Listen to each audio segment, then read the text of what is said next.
mametraka ny tanany disponible amin'ny fotoana rehetra. Anafisafantsika amin'ny fotoana ohatrany hoe sarotsarotra kely zany ny fiainana. Manana teny efa vonona amin'ny fotoana rehetra, ampahery antsika rehefa sendra tady alazo tahaka ny voninkazo tsy ampy masoandro sy tsy ampy rano intsika. Manana teny mifanitsy afaka mampahery anao amin'ny fotoana rehetra. Androany dia koa fotoana anankiray indray izay aneketsika ny fahalehibiazan'i Jesosy amin'ny fiainantsika tsirairay avy. Matoana tonga eto dia azoko antoka fa misy hetaheta ao anatinao.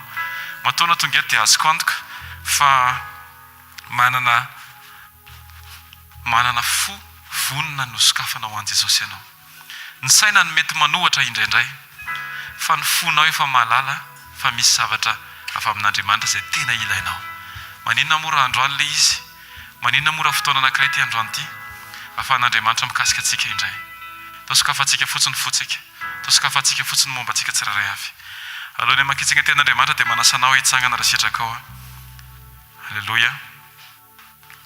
Dia antsika hitsangana amin'ny voninahitra an' Jesosy satria ny anton'ity fohivorian'ity dia Jesosy irery ihany.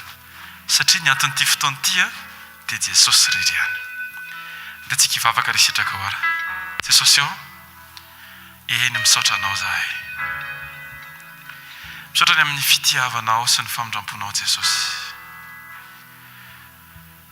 Misaotra fa vaovao isa-maraina ny famindramponao. Mahatonga anay anana fahavelomana tahaka an'izao indray. Misaotra Jesosy fa tsy misy avy aminay Andriamanitra, fa fahasoavanao avokoa ny zavatra rehetra. Misaotra Jesosy ny amin'ny famindramponao indray. Eny Jesosy, tsy hoe manana fitondratena mety izahay na manana fisainana efa tena zato isan-jato mety be aminao, fa eo andalam-pianarana izahay Andriamanitra. Kanefa tsy nanakana anao hanaposaka ny masoandro mpitiavanao eo amin'ny fiainanay zany Andriamanitra. Arakaraka ny anaranay ianao Jesosy no vao mahay ahatsapanay sy ahitanay ny asarobidiny zany hoe fitiavana zany.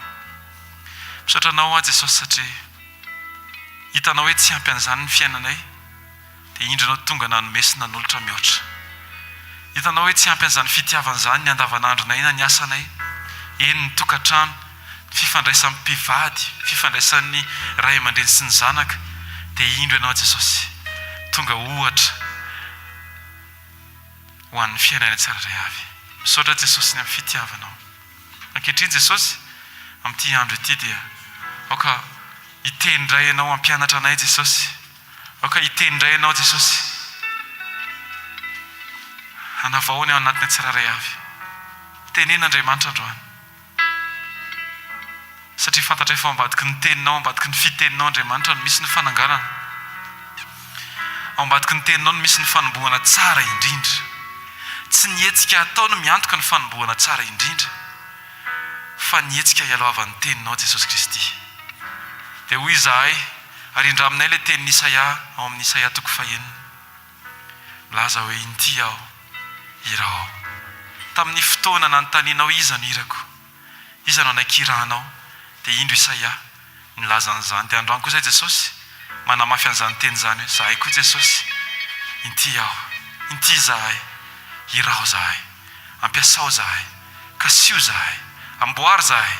Raha misy zavatra tianao ahitsy amin'ny fiainanay, ahafahanao mampiasa anay amin'ilay hafainganam-pandehanao, ilay etaetanao, ilay programanao Andriamanitra, dia ndreto zahay Jesosy, eny manaiky zahay Jesosy. Ary ianao miamboninahitra manakariva. Raha maka ny teninao zahay Jesosy, ho fanomezam-boninahitra ny naranao. Ny amin'ny fahaizanao mitondra, ny amin'ny fahaizanao mitantana, ny amin'ny fahaizanao mialoha, ny amin'ny fahaizanao mikady sahady, mandamina sy mandrindra ny fiainanay, dia amin'ny fona fiain'ny fifaliana Andriamanitra no hanatanterahana izany. Amin'ny anaranao Jesosy, miondrika izahay, miondrika natrehan'ilay ray izahay, satria tsy manana hafa izahay, tsy mitady hafa izahay. Ampy anay ianao Andriamanitra, ianao miamboninahitra mandrakizay Jesosy. Alleluia, amen, amen. Taontsika hitehaka ho an'i Jesosy. Amin'ity fotoana ity taontsika hitehaka mafy, ika alleluia ho an'i Jesosy ianao. Alleluia, en Jesosy. Taosokafantsika ny bokintsika amin'ny Salamo 1:20. Salamo 1:20. Alleluia. Andiny voalohany ka hatramin'ny valo amin'ny anaran Jesosy. Salama faraiky amin'ny sivifolo andiny voalohany ka hatramin'ny fahavalo. Tsara irahantsika rehetra mamaky raha efa vonona ny ten'Andriamanitra. Salama faraiky amin'ny sivifolo andiny voalohany ka hatramin'ny fahavalo. Alleluia. Aoka ny vavanao tsy teny ankoatra ny ten'Andriamanitra manomboka amin'ity fotoanty mandrakizay amin'ny anaran Jesosy. Ny mitoetra amin'ny fiereny izay aniavo indrindra dia monina eo ambanin'ny aloko ny tsitoha. Izao laza amin'i Jehovah hoe fialofako sy batery fiarovana ho ahy izy. Ary Andriamanitra izay itokiko, fa izy no hanafaka anao amin'ny fandriky ny mpihaza sy ny areti-mandoza. Ny volony elany no hanarona anao, ary eo ambanin'ny elany no mialofanao. Ho ampinga kely sy ampinga lehibe ny fahamarinany. Tsy atahotra ny orooro noho ny alina ianao, na ny zana-tsipika manidina noho ny andro, na ny areti-mandringana mandeha amin'ny maizina, na ny fandringanana mandripaka amin'ny mitatao-vonana. Fa na dia isy arivo aza lava eo anilanao, sy iray alina eo ankavananao, dia tsy hatra aminao izany. Hijery maso fotsiny ianao, ka ho hitanao ny hamaliana ny ratsy fanahy. Amen. Amen. Amen. Eny Jesosy mino an'izany zahay Jesosy. Mino ny teninao zahay Jesosy. Ary miankina aminao zahay Andriamanitra. Tsy miandrandra akory ny fahatanterahana io teny io zahay Andriamanitra raha oharina amin'ny fiandrandrana ny tenanao sy ny maha ianao Andriamanitra. Ianao ilay lehibe indrindra eo amin'ny fiainanay Andriamanitra. Ianao ny hery misintona anay hiondrika, hery misintona anay hitraka, hery misintona anay handroso, hery misintona anay ahery ao anatin'ny ady. Saotra Jesosy, fa na ny fahitanay ianao fotsiny ary Andriamanitra dia ampy hanovany ao anatinay. Na tsy miteny ary ianao Andriamanitra, fa rehefa hitanay tsapanay renay hoe eto ianao Jesosy, dia mety ny zavatra rehetra. Androany izay te hisaotra anao Jesosy ny amin'ny fitondranao amin'ny fiainanay. Androany izay te hisaotra anao Jesosy ny amin'ny famatsianao anay tsirairay avy. Androany izay te hisaotra anao Jesosy ny amin'ny fanehoam-pitiavana be dia be, ny amin'ny fampianarana, ny amin'ny fitariana, ny amin'ny fananganana, ny amin'ny fanitsiana, ny amin'ny fananarana mangina. Jesosy misaotra anao Andriamanitra. Alleluia. Ataontsika tirity anao ny saotra ira-po Jesosy. Anao ny saotra ira-po, anao riray masino satria Jesosy nomena ho anay Jesosy zanaka. Anao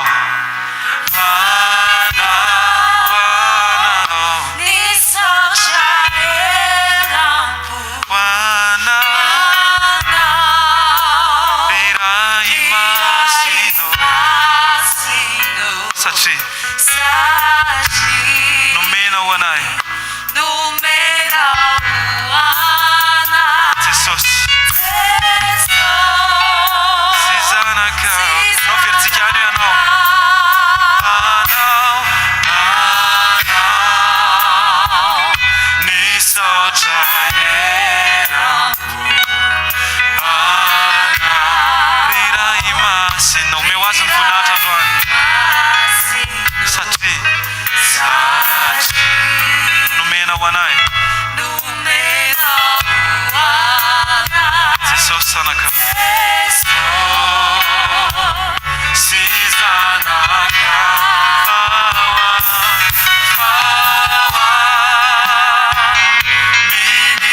minirery ho any malemy sy ny arena ho any mahantra. Fa ny ainy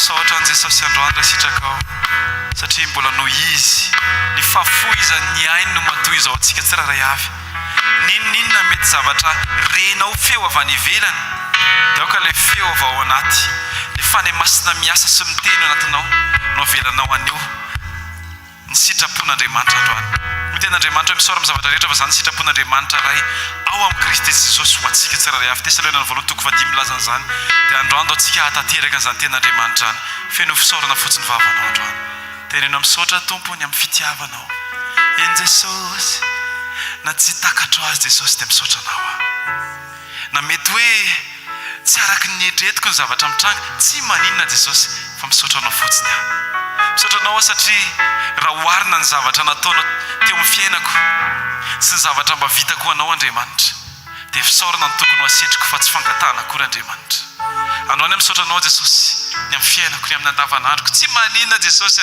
izay mbola mety hoe zavatra tsy mitranga amin'ny fiainako satria ianao mahafantatra ny mety kokoa amiko fa minini uani malemi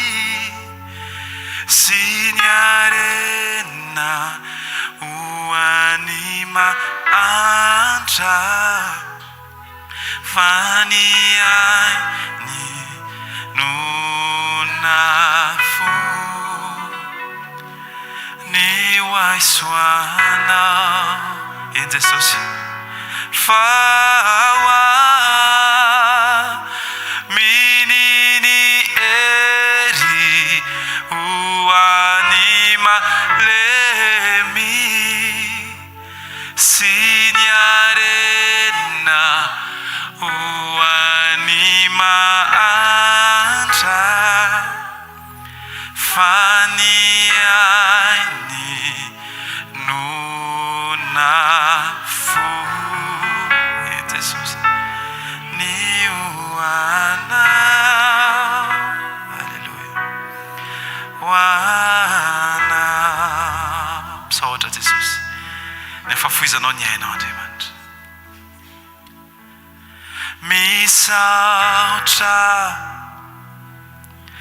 misaotra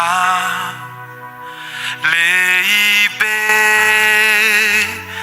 ny fitiavana tao sandratsika zany iry zany misaotra Jesosy io Jesosy io misaotra indrindra misaotra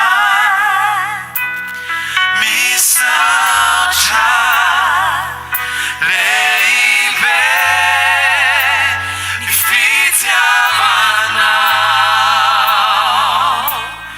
misaotra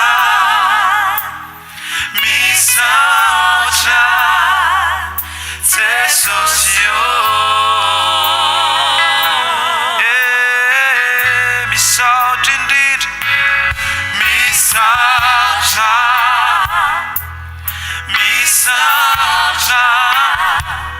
leibe ny fitiavana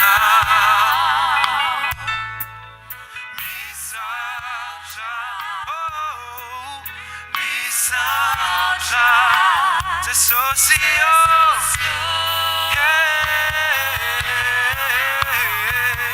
misaotra indrindra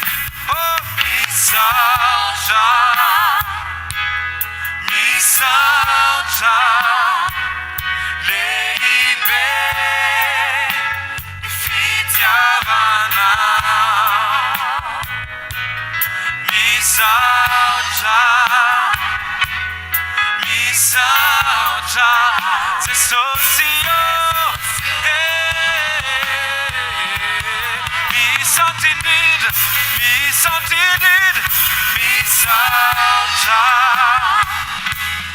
misaotra leibe ny fitiavana misaotra socio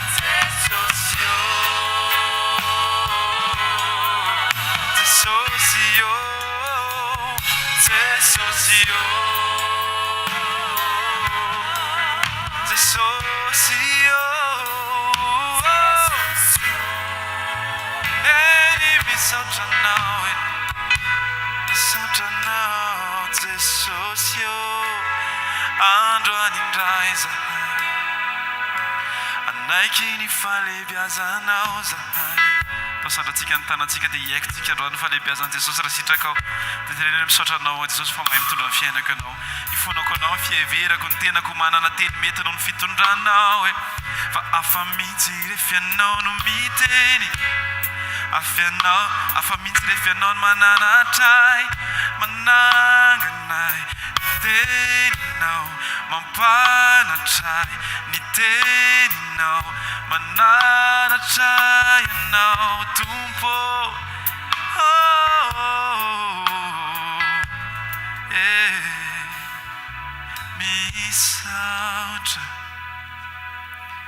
misaotra lehibe ny fitiavanao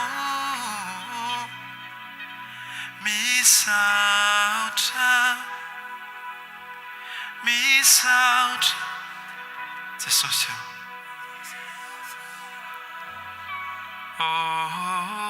taosandratsika any zany iry zany raha sitraka maka ny fonao ny hira androany teneny misaotra misaotra en Jesosy misaotra lehibe ny fitiavanao misaotra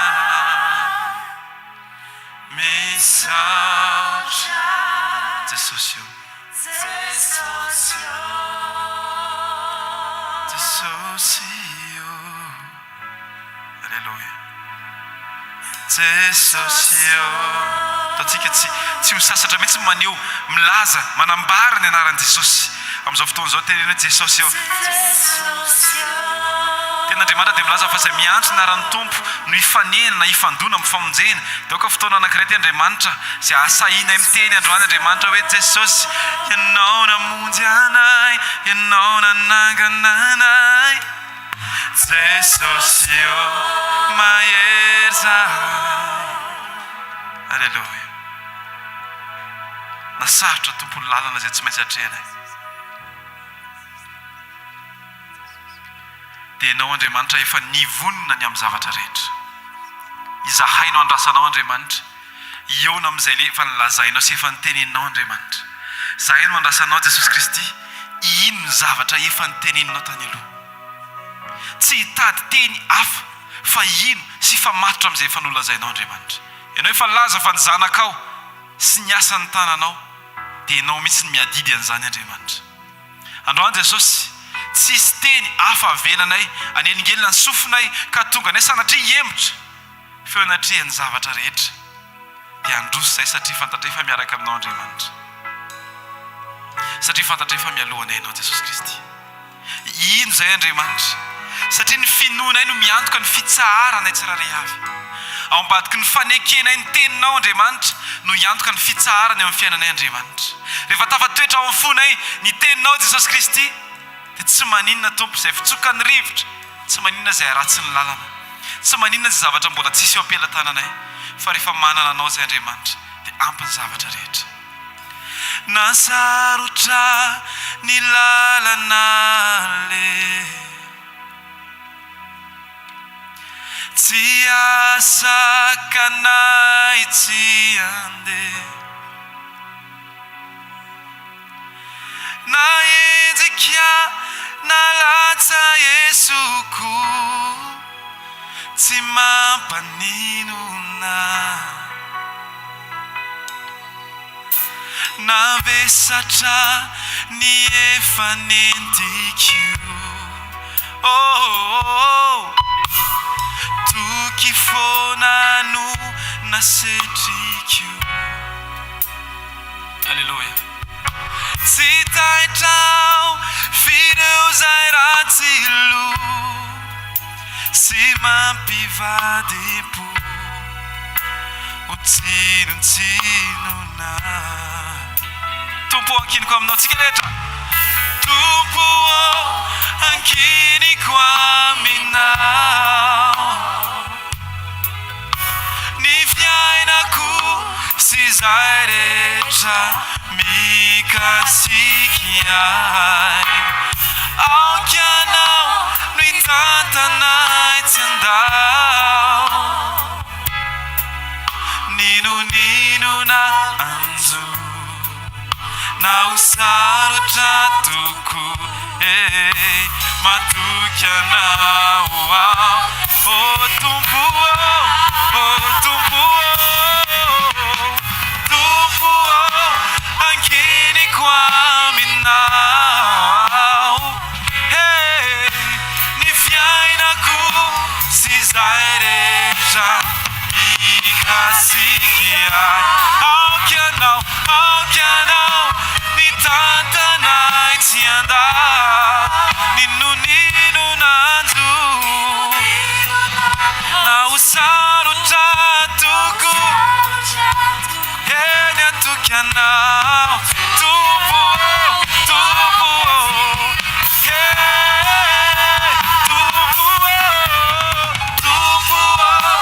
ankiniko aminao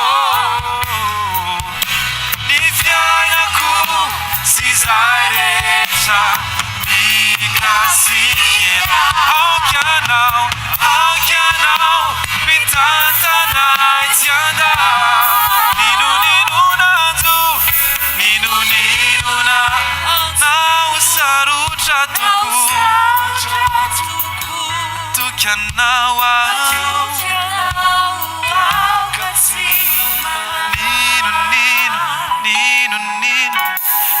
ninonina na ho sarotra toko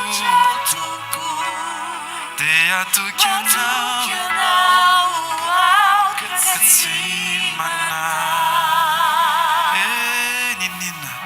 ninonina na ho sarotra matoky anao katsimana. Alleluia, andao tsika teraka ho an' Jesosy raha mino ianao fa ninonina tompo ankiniko aminao atao petraky tsika amin'i Jesosy fiainantsika fiainako sy zay rehetra mikasiky ahy aoky anao no hitantanay tsy andao ninonina na ho sarotra atoky anao yes Jesosy katsimana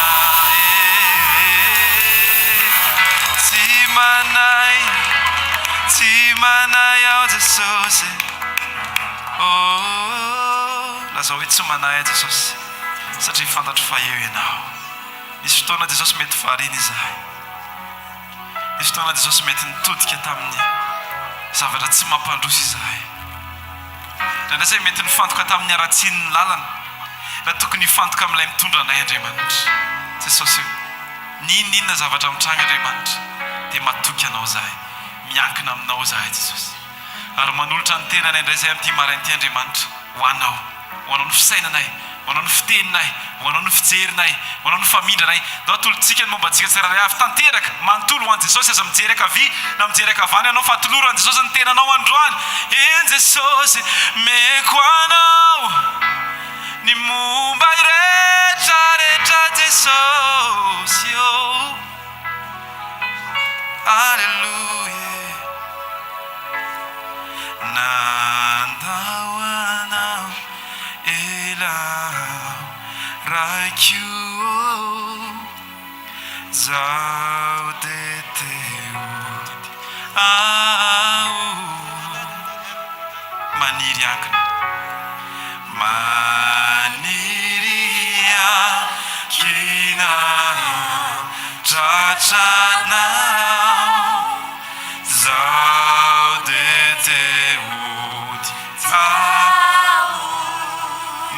anana fiadanam-po maniria lana fiadanam-po zao teteo diao sy mba ivetsazioganao sy mba ivesatrany zioganao zao teteo diao zao teteo diao titamiao titamiao rakio malalo raisiny tanako Jesosy nako titamiao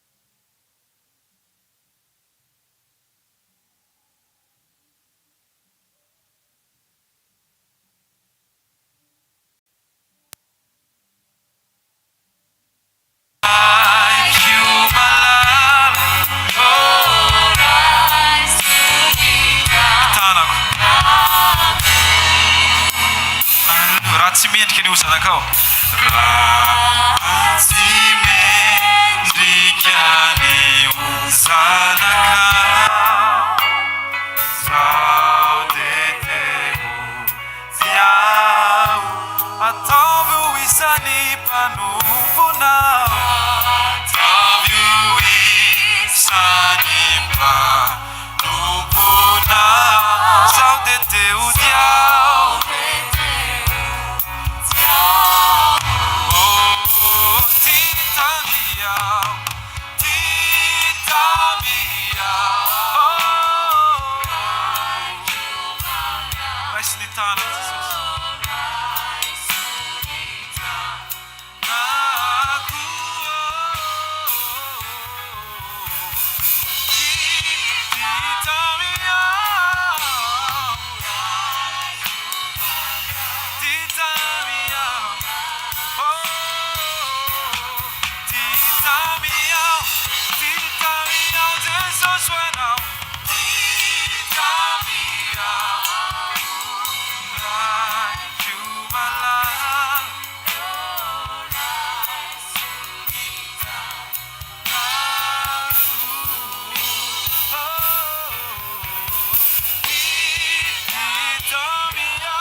raisony fonay androany dia miteneny anao Jesosy mba hisy mpiainana eo aminay tsirairay avy Andriamanitra aoka ho fofeny fiainana Elohe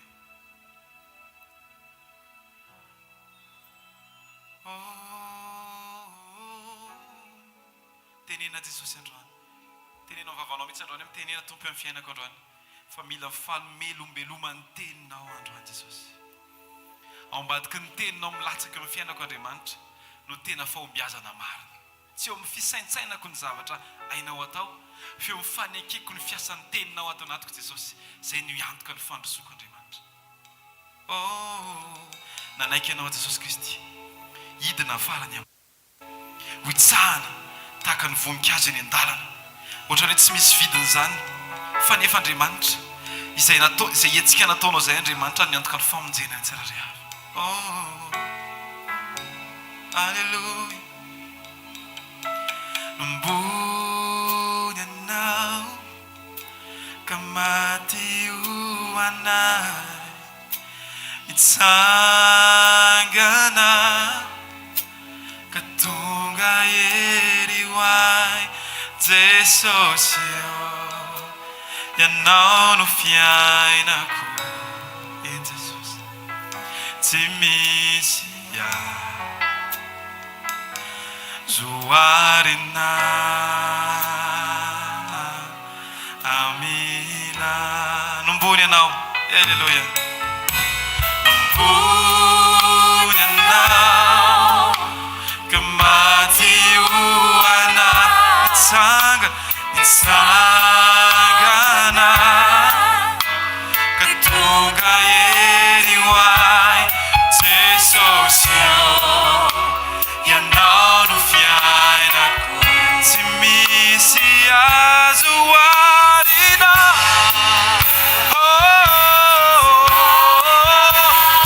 Amina Tompo. Nombony anao mafy ny androany. Alleluia. Nombony anao ka maty ho anay, mitsangana mitondra ery ho ahy Jesosy ianao no fiainako. Tsy misy Jesosy tsisy azoarina aminao. Amina.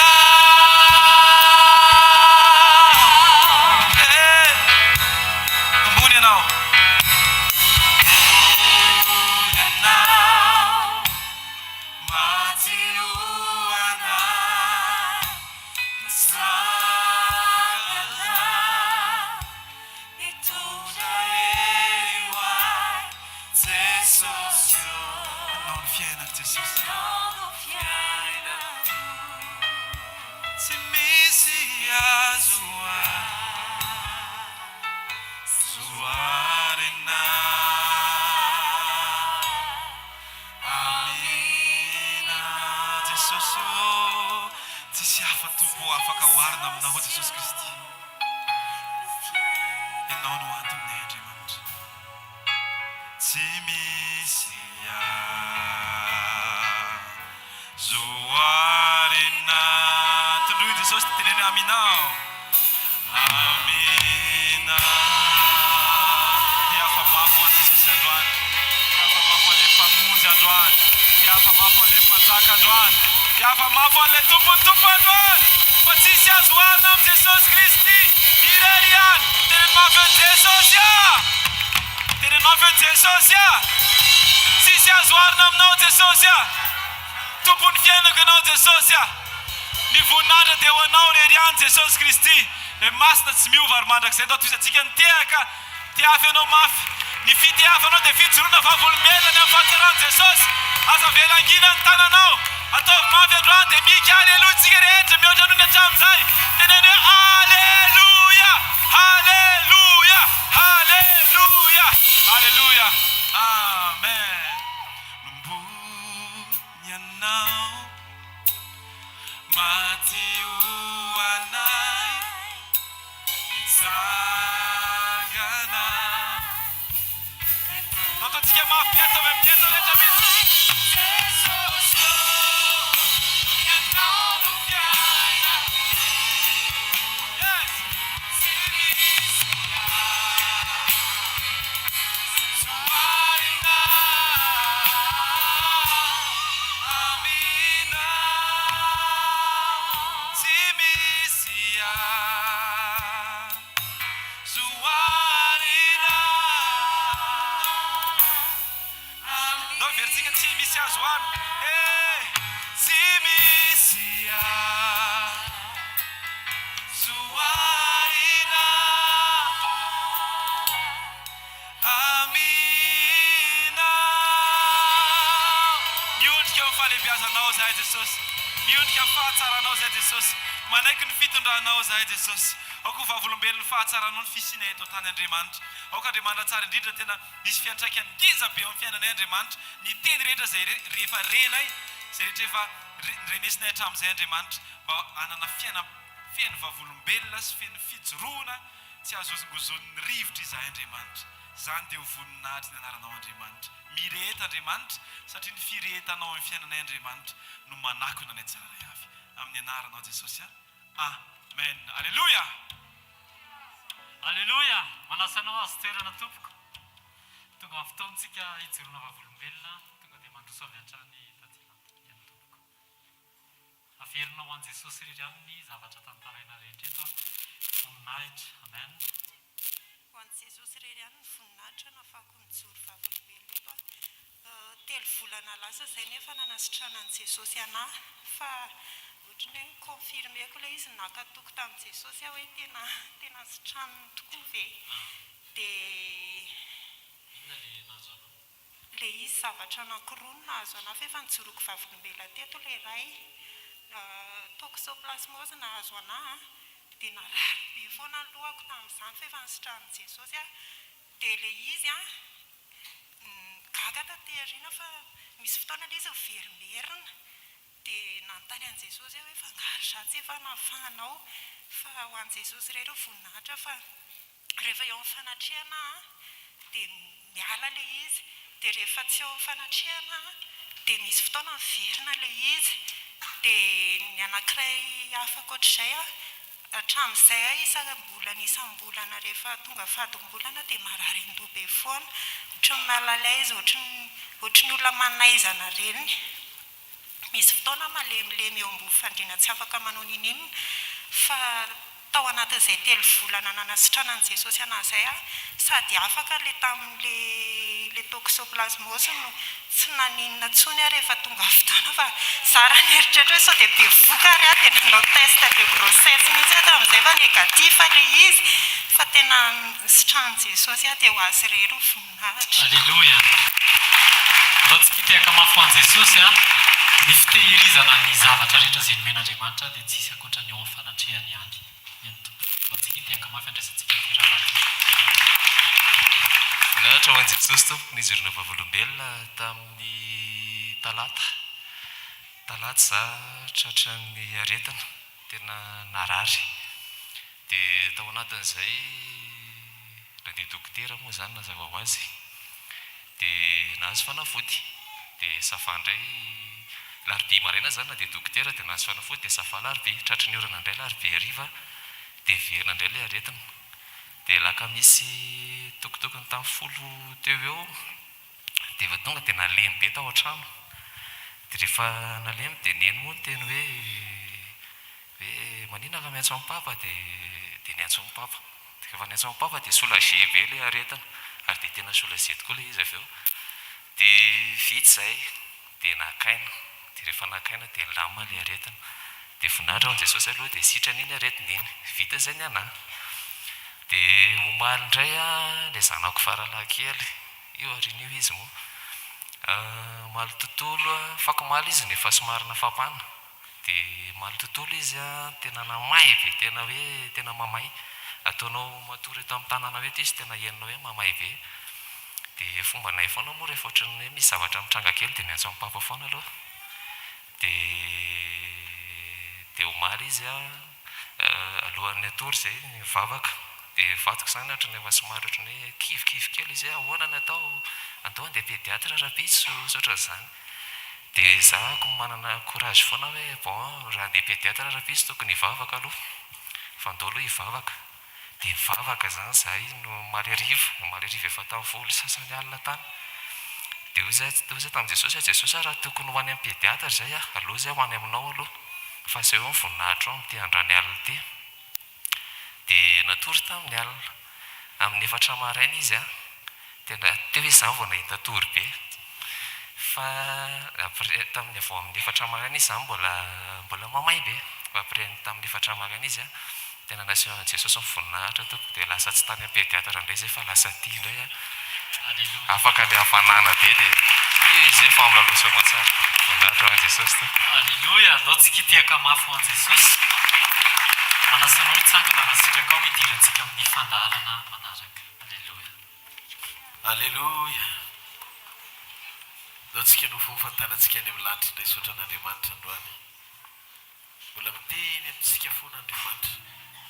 Nareo ve tsy mahita hoe tena fitahiana sy fahasoavana be mihitsy miaraka amin'Andriamanitra, mandre tenin'Andriamanitra, miara-miankohaka etsika. Baiboly dia milaza hoe ho avy ny andro angenta eto ohatry ny olona eny ambony lakana ny olona, tsy afaka isotro fa ranomasina mivakivakiny, tsy afaka ny etaetany akory, hitany masony tsy azo sotroina. Toatra izany amin'ny fotoana anankiray rehefa iverin' Jesosy, alohan'ny iverenan' Jesosy dia tadideo misy ny fotoana fohy ahafahantsika mbola mety hoe mifikitra sy miombona amin'Andriamanitra, manatsara ny eo anatintsika, manaiko tarihan'ny fanamasina mba ahafahantsika misitraka ny tsara avy amin'Andriamanitra ao fiainantsika. Fa amin'ny fotoana anankiray tsy ho ety intsony ny tenin'Andriamanitra, tsy ho ety intsony ny fanamasina, tsy ho ety intsony koa ny fiangonana. Matoa ianao mbola eto, azoko antoka fa mbola tsy nameno ny trompetra ary mbola manomana anao amin'izao tom-pahasoavan'izao Andriamanitra, ahafahanao mifandray amin'ny fankasitrahan'Andriamanitra. Avofany amin'ny lanitra ny tanao fa isan'ny olona ianao androany, mbola afaka hifandray amin'ny tenin'Andriamanitra indray.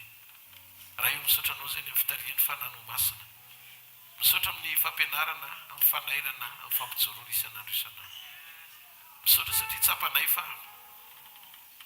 raha ianao momba anay dia tsy misy masakana anay zany, ary tsisy marava anay satria eo an-tananao misy fiainana, eo an-tananao misy voninahitra, eo an-tananao misy fiarovana, eo an-tananao misy fiantohana Jesosy. Misaotra amin'ireo karazana vavolombelona maro izay tanterahanao eo amin'ny fiainanay. Maro aminay ireo no nandray zavatra avy aminao, maro aminay ireo no misitraka izany famindrapo izany isan'andro, ary betsaka aminay tsy manam-pahatakara n'Andriamanitra fa isaky ny maraina mifoha zahay dia azona iantoka fa famindraponao indray ny nanoroka anay vao maraina. Manatena anay isan'andro isan'andro ianao, ary androany tompo dia misaotra satria matoa nomenao zany dia fantatra fa aninao zavatra vaovao eo amin'ny fiainanay indray ianao. Alleluia. Ramomba ianao izany atohitra anila tsy atao ambony eo ny kile.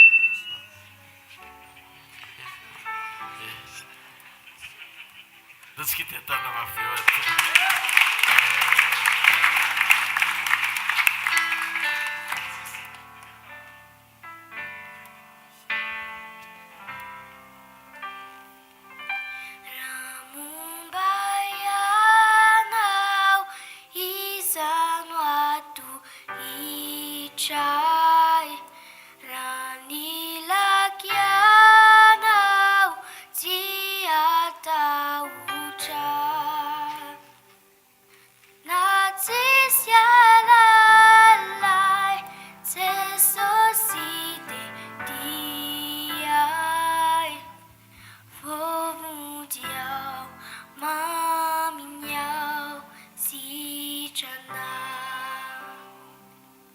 Ram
saina aminay androany marain'Andriamanitra sokafo ny fony izay miaina na any anaty fiarakodia ny toerana misy azy na eto n'ity toerana ity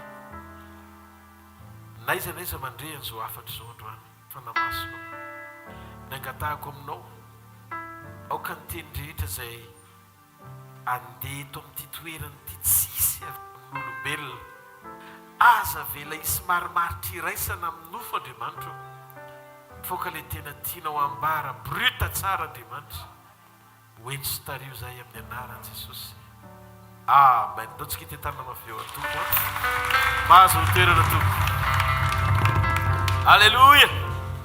Arabao indray ny eo akaikinao dia ataovy kokoa kely tahiny Tompo manokana indray tsika androany. Falibea mahita anao androany eto amin'ny fanatrehan'Andriamanitra indray. Ianao ilay hotronona hoe ianao ilay hotronona. Amen. Alleluia. Timoty faharoa toko faharoa ny andiny voalohany ka hatramin'ny andininy fahafito. Zay no vakitsika androany. Zay ny teny fototra iangatsika toy ny lahy lesontsika omaly amin'ny anaran'i Jesosy. Koa ianao manaka dia aoka hiahery amin'ny fahasoavana izay ao amin'ny Kristy Jesosy. Ary izay zavatra efa renao tamiko teo anatrehan'ny vavolombelona maro dia atolorin'ny olona mahatoky izay ahay ampianatra ny sasany koa. Miaraha miaritra ny mafy amiko ianao tahaka ny miaramila tsara ny Kristy Jesosy. Ny miaramila manafika dia tsy mba misy maningo tena amin'ny rahan'izao fiainan'izao mba hafaly izay efa nifidy azy ho miaramila. Raha misy manezaka amin'ny filalaovana dia tsy satroana satroboninahitra izy raha tsy manezaka araka ny lalàna. Ary ny mpiasa tany izay misasatra ny tokony ho voalohany andray ny vokatra. Dia nio izay lazaiko fa omeny tompo fahazavan-tsaina ny amin'izany zavatra ny amin'ny zavatra rehetra ianao. Masina ny Tompo. Alleluia. Masina ny tenin'ny Tompo ary isaorana mandrakizay ny anarany. Ao anaty fiombonana amin'ny latabatra tsika androany dia mifandray tsika ny asam-bidin'ny fiombonana amin'ny fioarany fahalebiazan'ny fahasoavan'Andriamanitra miasa ao anatsika amin'ny alalan'ny filoantsika an Jesosy Kristy Tompo. Ny fahafahatsika mitombo miahery amin'ny fahasoavana dia mitaky fiaretana sy fahoriana. Zany zavatra zany tsy tiantsika hoeno fa tiako fantatrao ilay izy hoe mila fantatrao zany zavatra zany hoe ny fahafahatsika mitombo sy miahery amin'ny fahasoavana dia mitaky fiaretana amin'ny fahoriana. Tiako fantatsika tsara fa tsy mora eo amin'ny nofo ny anatanteraka ny sitrapon'Andriamanitra mba ahafahantsika miditra ao amin'ilay fiainana miaina sy misitraka ny fitombontsika amin'ny fahasoavany. Ozy izy ny apôstôly Paoly tamin'ny Timoty zanany ny andininy fahatelo miaritra ny mafy amiko ianao tahaka ny miaramila tsara ny Jesosy Kristy. Misy zavatra hiaretana voavy ny tsodrano izy hoe aoka ianao hiahery amin'ny fahasoavana any amin'ny andininy fahatelo izy tonga dia miteny hoe miaritra misy zavatra hiaretana. Tiako tsapantsika ity fahamarinana anankiray ity tsy mora ho an'ny nofo mandefitra miaritra ianao zany. Tsy mora ho an'ny nofo ny manetry tena miaritra ianao zany. Atadiofa ny elanelana kely ny misy ny fizahozahoana sy ny firehareana. Ny fitoepo tsy manetry tena dia tadidio misy ohatrany hoe misy zavatra tia nofo hitondrananao, mampahazoaina ny nofo, mampety ny nofo kanefa manakana anao tsy tombo amin'ny fahasoavana. Bokin'ny Jakoba toko 4:4 amin'ny Baiboly dia milaza fa manome fahasoavana bebe kokoa izy. Fa Andriamanitra dia manohatra ny mpiavinavina fa manome fahasoavana ho an'izay manetry tena. Ny fanetretena nefa ny tsy mora ho an'ny nofo. Tsy mora ho an'ny nofo manetry tena, mianatra mangina, mianatra mifeny momba anao ray manontolo, mampandefitra ny tia nofo ity mba hisandrata ny voninahitr'Andriamanitra eo amin'ny fiainanao. tsy mora manofo mandefitra sy manetry tena noho izany misy zavatra hiaretana ary ny atao hoe miaritra dia tsy mitaraina fa misaotra amin'ny fanginana misitraka ny fankasitrahan'Andriamanitra. Eo amin'ny sekoly ny fiombonantsika amin'Andriamanitra dia mila fantatsika ity fahamarinana ity. Tonga eto an-tanitsika hikatsaka ny fankasitrahan'Andriamanitra. Petera voalohany toko faharoa. Halleluja. Petera voalohany toko faharoa ny 9:10. Amin'ny anaran'i Jesosy fa izaho no ankasitrahana. Raha misy olona mitondra alahelo ka mandefitra ny tsy marina noho ny fieritreretana ny amin'Andriamanitra. Fa inona moa ny laza raha tahiny kapohana noho ny fahadisoana nareo ka mandefitra ny amin'izany? Fa raha tahiny manao sokosa ianareo ka mitondra fahoriana sy mandefitra dia izany no sitrak'Andriamanitra. Fa ho amin'izany ny entsononareo fa Kristy aza efa nijaly hamonjy anareo ka manela fianarana ho anareo mba hanarahanareo ny diany. Ny fianarana napetraky Jesosy antsika dia tsy hanao fahagagana. Fa ny fianarana napetraky Jesosy antsika hanarahantsika ny diany dia fandeferana. Mandefitra ny amin'ny tsy marina noho ny fieritreretana ny amin'Andriamanitra. Fa ahoana ny tombony ilay fahasoavana? Fa inona ny soa azonareo? Raha nanao fahadisoanareo ka mandefitra, normal zany. Fa ilay fandeferana, tsy hoe nanao fahadisoana dia miaiky ny tsy nety nataonao. Zay normal zay. Fa ianao tsy nanao ninina nefa mangina tsy mandefitra ny amin'izany. Dia izy Andriamanitra ao anatin'iny ampitomboana ilay fahasoavana. Hitanareo, ny fahasoavan'Andriamanitra dia lasa excuse amin'ny fahalainana anova toetra sy amboatra ny ao anaty. Raha toa ka ezahantsika vahany ity ivelany ny olana. Ohatry ny hoe ifandray amina mpanompon'Andriamanitra, ampiasain'Andriamanitra be dia be fotsiny mba hitomba ho fahasoavana. Dia izay ilay mahatonga an'ilay sekoly ny ositra angamba fantatrinareo. Mitady olona metra tanana ianao hitsotro any fa nipetra tsy dia misy resaka loatra, tsy any tsy problema. Nefa ianao raha mandalina ny Baiboly ao amin'ny sekoly ny fiombonana amin'Andriamanitra, Baiboly dia tena mametraka mazava fa ny tonga n'ilay fahasoavana hitombo ao anatinao dia tsy olombelona ny miautorize anao handray an'izany fa Andriamanitra. Satria izy manome fahasoavana, no fanomezana avy any ambony, avy amin'ny ray ny fahazavana, avy amin'Andriamanitra izy no mitsotsorika midina ao anatinao. Ary izy ny laza fa manome fahasoavana bebe kokoa izy fa tsy za. Ho an'ny manetry tena, ny condition hitombon'ilay izy, manetry tena fotsiny dia mampitomboan'Andriamanitra ilay izy. Zany no mahatonga antsika indraindray mahatsapa misy fotoana ohatry ny hoe absent tampoka zany Andriamanitra. Nefa izy ny lasa fa omba antsika mandrakariva. Fa maninona Andriamanitra ny tsirentsika ho eo amin'ny fiainantsika fa takonao ambadiky ny tafiotra lalova antsika. Ny antony dia tsotra, tsy nomentsika le toe-po ahafahan'Andriamanitra maneho ny maheo azy ara-piombonana eo amin'ny fiainantsika. Zara zavatra kely antsika hozy izy Paoly apôstôly, io miteniny tamin'ny Timoty zanany. Eo amin'ny fandrosoana hozy izy dia tsy voatery ho ny olona rehetra ny mahazaka fanenjehana sy fampahoriana. Fa ny fanomezana tsara indrindra nomen'Andriamanitra ho antsika dia tsy fanasitranana, tsy fananganana amin'ny maty, tsy fahaiza manao mahagaga. Tsy izay aloha ny fahasoavana sy fanomezana tsara indrindra nomen'Andriamanitra antsika. Rehefa manaiky Maria niteraka sy hitondra an'ilay fahasoavana tao aminy dia hozy izy ny Baiboly. Zareo ny Lioka toko faharoa 5:30. Maria renin'i Jesosy io ilay niteraka azy ara-nofo. Zareo ny Lioka toko faharoa 5:30. Alleluia. Izy ny ten'Andriamanitra. Ary ny fananao aza dia ho tsatoana sabatra mba aseho ny hevitry ny fo rehetra. Atoko manoka amin'ny 2:30 mazava kokoa. Ary Simeona nitsodrano azy ireo ka nanao tamin'ny Maria renin'ny zaza hoe indro ity zaza ity ny voatendry ho fandavona sy ho fananganana ny maro ao amin'Israely ary ho famantarana ho lavina. ary nyfananao aza dia hotsatoana sabatra mba aseho ny hevitry ny fomaro. Tanareo le tiany tompo tenena Simeona ny laza fa io fanomezan'Andriamanitra ao anatinao io dia hiteraka fanoherana ho an'ny maro le izy. Ny alalana zany fa ho anatinao Jesosy dia nofo tsy mahazo aina mihitsy, satria tonga izy ampanjaka eo amin'ny nofo ny fahavelomana ara-panahy. Ary Paoly dia nilaza fa nofo manohatra ny fanahy, tsy miaraka izy roroa.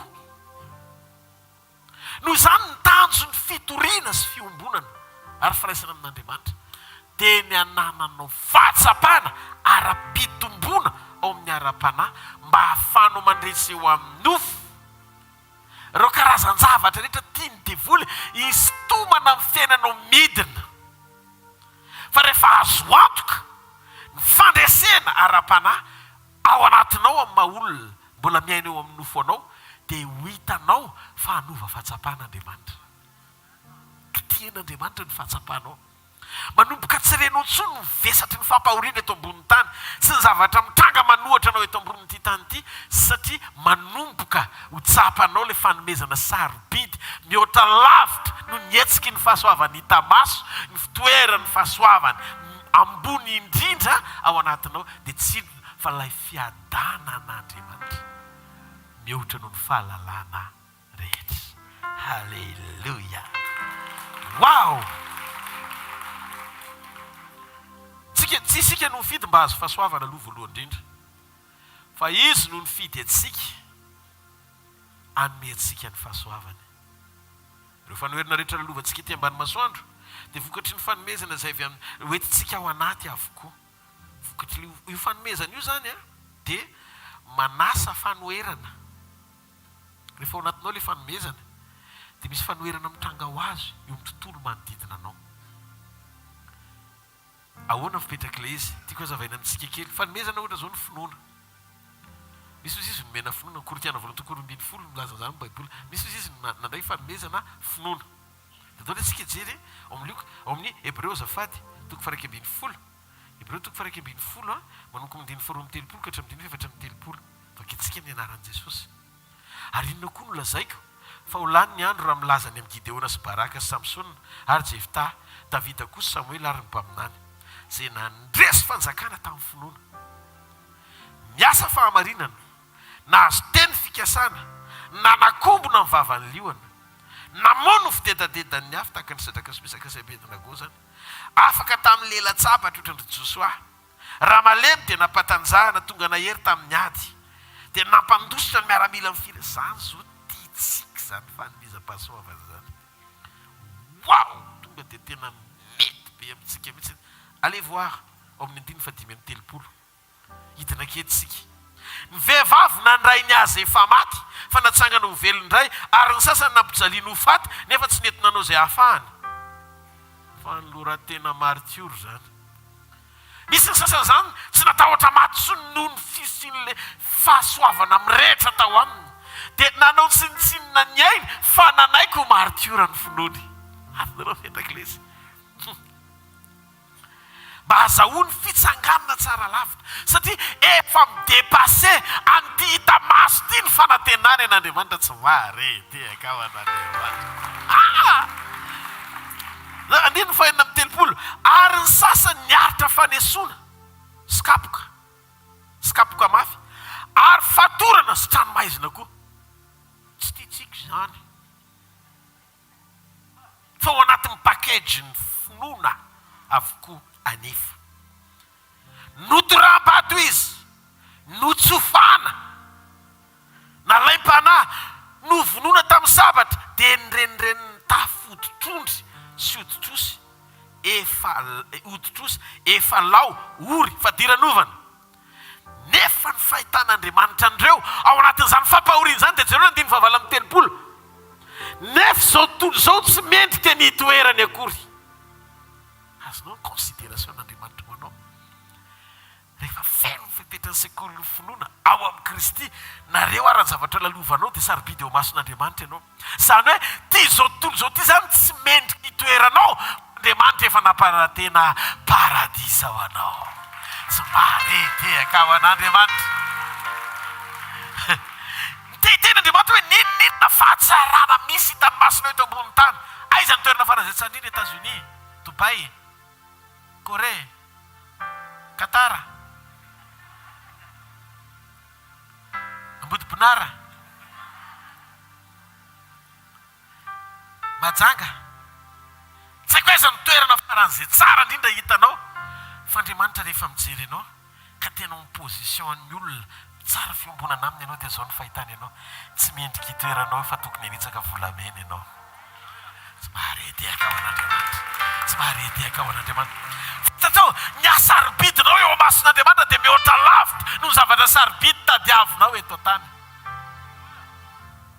Ao amin'ny sekoly ny finoana manana vision misokatra, mahita ny fitiavan'Andriamanitra anao ho ambony lavitra sy mihoatra noho izay zavatra tady ampahory tadiavinao mbola tsy tanteraka eo amin'ny fiainanao mandraka androany. Zay mahatonga antsika mampianatra anao hanokatra ny masonao hifankahita amin'ny considération na ny lanja sy ny tombam-bidy ametrahan'Andriamanitra anao amin'ny sekoly ny fiainana. Halleluja. Dia ozy izy nefa zao tontolo zao tsy mendrika toerany akory. Dia nindrendreny tany anefitra sy tany an-tendrombohitra sy tany anjoy ary tao andava-tany izy. Ohatrany hoe tsy manana toerana zany. Tia nahitranareo ary fiangonany ny andro farany. Ohatrany hoe nindrendreny ireo olona finoana taloha tany anefitra, ohatrany Jaona mpanao batisa, tany an-tendrombohitra, ny andro-toko-piainany, tany anjoy, tany andava-tany. Nefa zao tontolo zao aza tsy mendrika ny hitoerany akory. Nefa 7:30 ary eo rehetra ireo na dia efa nahazo laza tsara noho ny finoana azy dia tsy mbo hanandray ny teny fikasana. Ireo le olon'ny testamenta taloha. Fa ny olon'ny testamenta vaovao dia nandray ny teny fikasam-pahasoavana ambony lavitra ho amin'ny fahatanterahana izany noho ny amin'i Jesosy Kristy. Tia tanana mafy eo an'i Jesosy. Ataovy ambony tsara dia ataovy mafimafy tsara ho an'i Jesosy mpanjaka antsika. Halleluja. Ozy izy ny tenin'Andriamanitra. Fa Andriamanitra efa namboatra izay tsara lavitra ho antsika. Ayayaya. Mba tsy atao ho tanteraka ireo raha tsy efa mby eo amin'i Jesosy sika. Halleluja. Tsisy ninninona natao ho tanteraka ho fiainan'ny olona tsy mbola ao amin'Andriamanitra. Nofinofy be ny tantara sy angana ao anaty Baiboly. Ho an'ny olona tsy manaiky hiroso ao amin'ny Kristy sy aina ny sitrapony. Halleluja. Dia izay no nampahitana ny Simeona.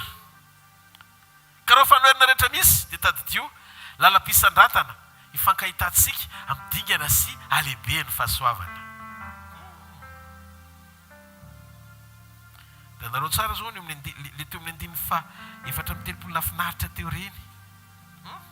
Ka hatramin'ny 5:30 ka hatramin'ny 4:30 le mivakitsika teo dia naneho sy nanambarana ireo fanomezana nomen'Andriamanitra natanterahana asa sy fipoahana eto ambonin'ny tany. Dia teny Andriamanitra hoe nomenanao ny fanapahana, nomenanao ny fahefana amin'ny finoana.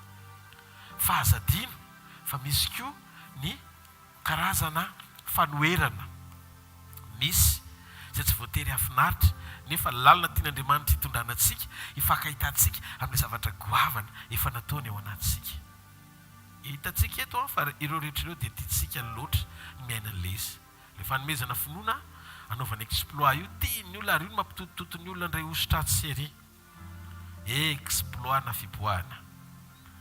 Fa zao rehefa mitondra fanenjena sy fampahoriana kosa dia ohatrany hoe osakely zany ny saina mihainao an'ilay izy kanefa ny fanomezana omen'Andriamanitra dia tadidio ireo karazana sedra sy fanoherana rehetra lalovanao eo amin'ny fiainana noho ny amin'i Jesosy dia lalana mampiraikitra ny fonao hifankahitanao amin'ny heriny sy ny voninahiny koa hamoahany ianao ao anaty ady sarotra. Mila fantatsika izao Andriamanitra rehefa naniraka ny Mosesy hanao diloilo mpanosorana. Vakio tsara ny bokin'ny Exodosy dia niainga tamina hazo anankiefatra izy. Dia voalaza fa ireo hazo ireo dia ny roa mamy, ny roa mangidy. Ny tsiron'ireo hazo diloilo ireo nafangaro, ny roa mamy dia ny roa mangidy. Inona ny dikan'ilay izy? Teny Andriamanitra hoe mila fantatsika zany fa io ositra ao anatinao io amin'ny alalan'ny fanamasina dia mitondra mamina ao anatiny ngidy ny fiainana.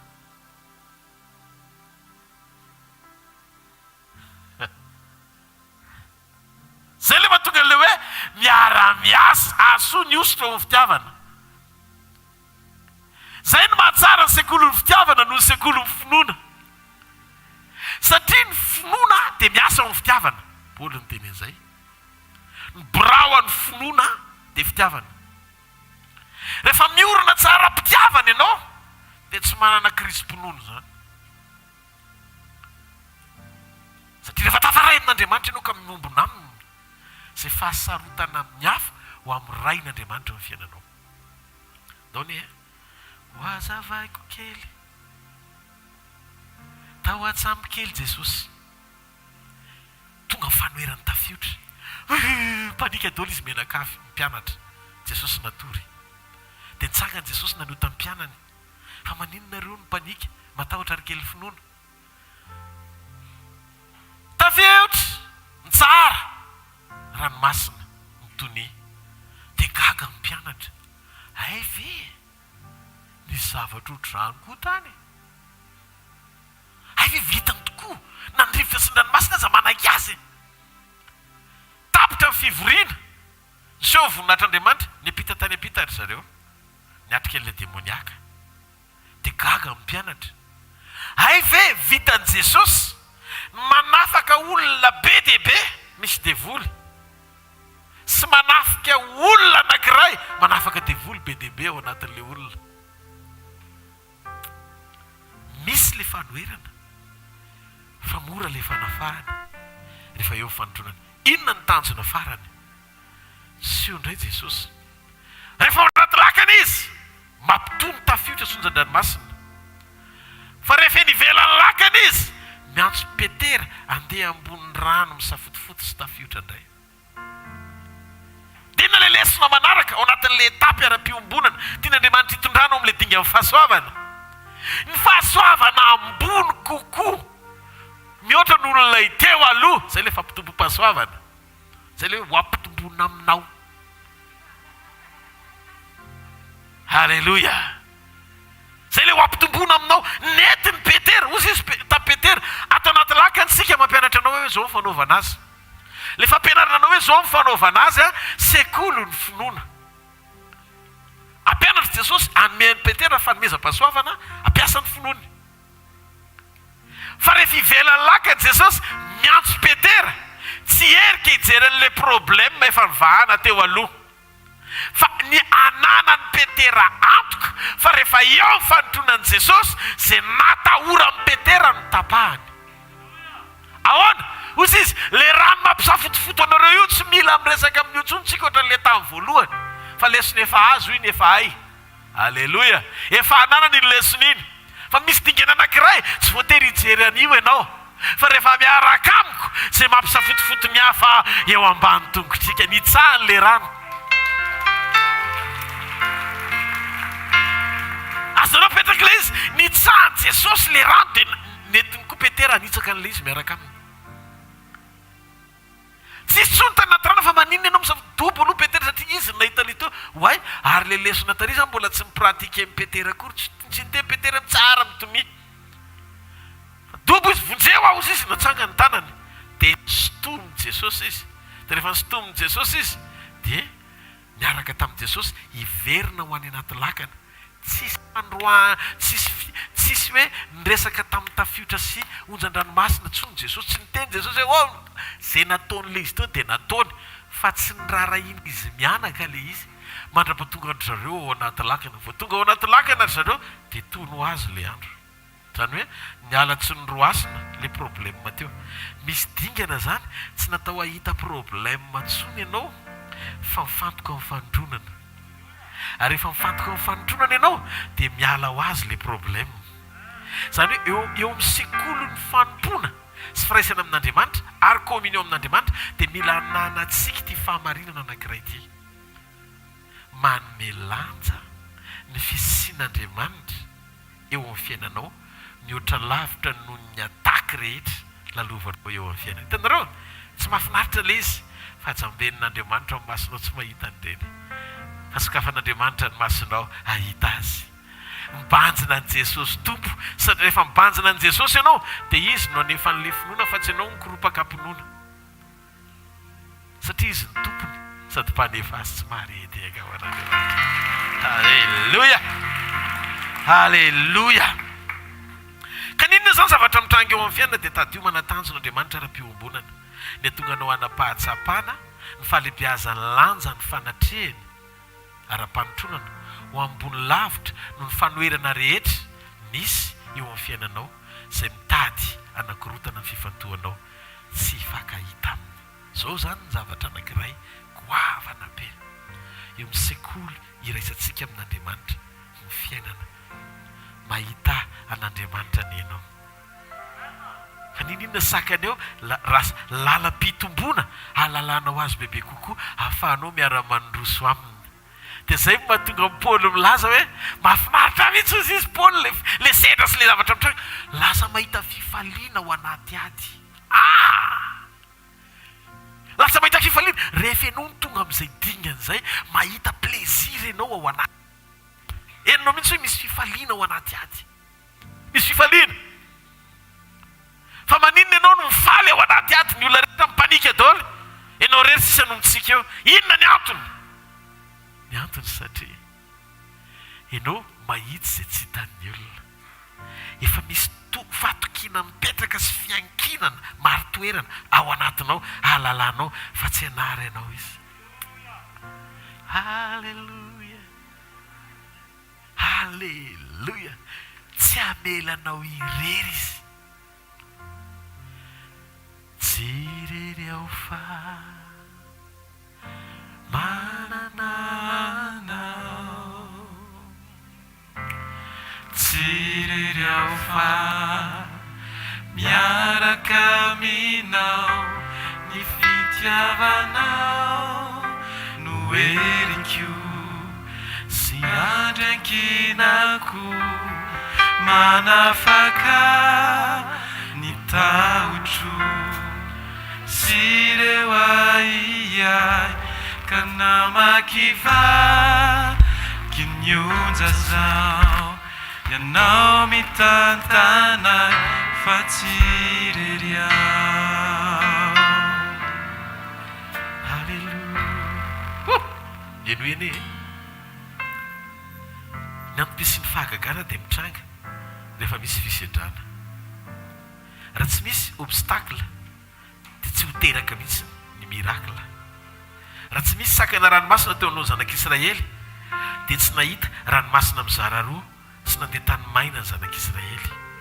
Raha tsy misy tafio-drivotra mampatahotra dia tsy mitombona mihitsy ilay fanapahana atonga ny fitsikiny Petera hiatsika fiotra fa mbola hiverina ihany ilay riplay ampitarainana ho faty zahay raha tsy nasehon'Andriamanitra azy fa miaraka amiko izay mampipanika ny hafa tapahantsika roa.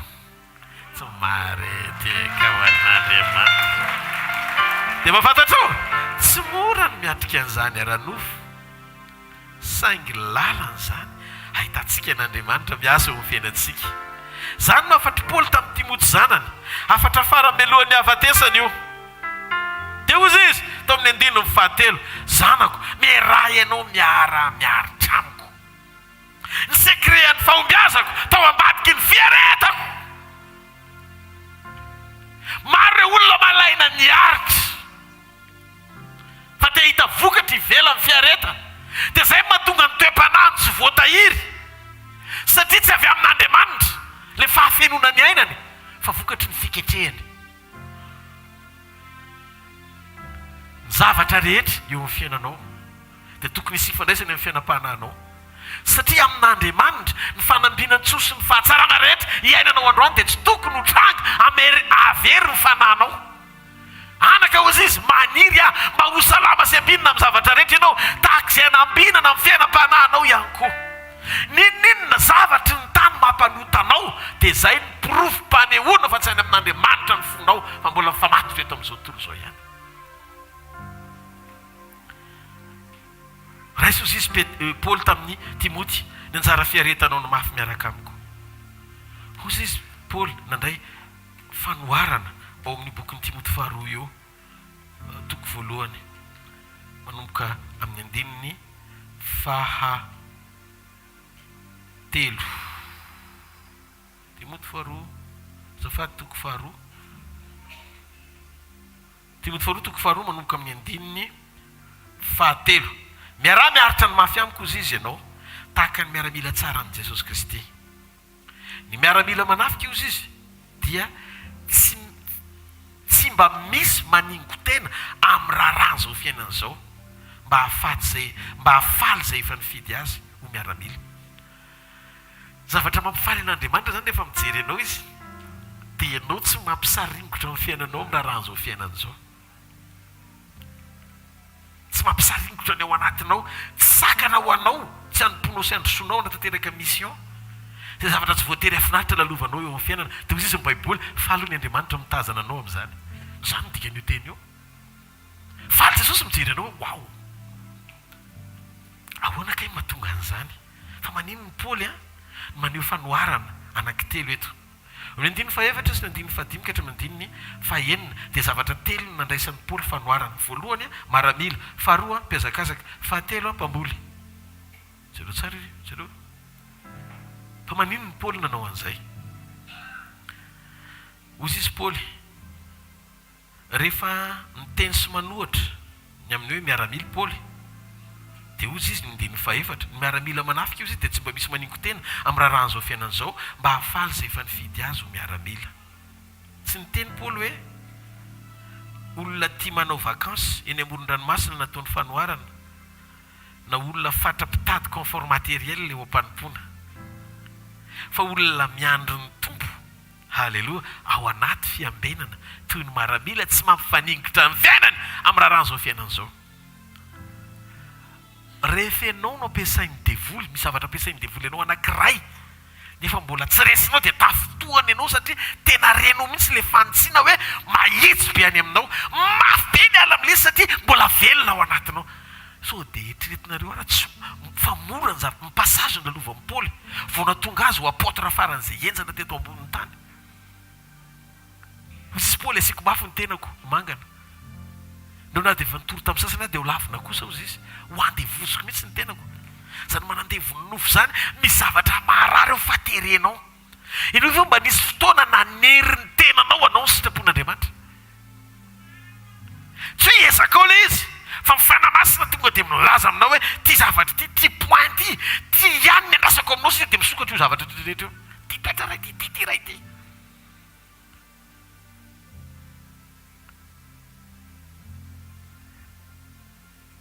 Dia jereo zavatra nitranga ozy izy Paoly ohatr'izay mihitsy ozy izy ny toetrana miaramila tsy mampifaningotra ny tenany sy ny fiainany amin'ny raharaha zao fiainana zao.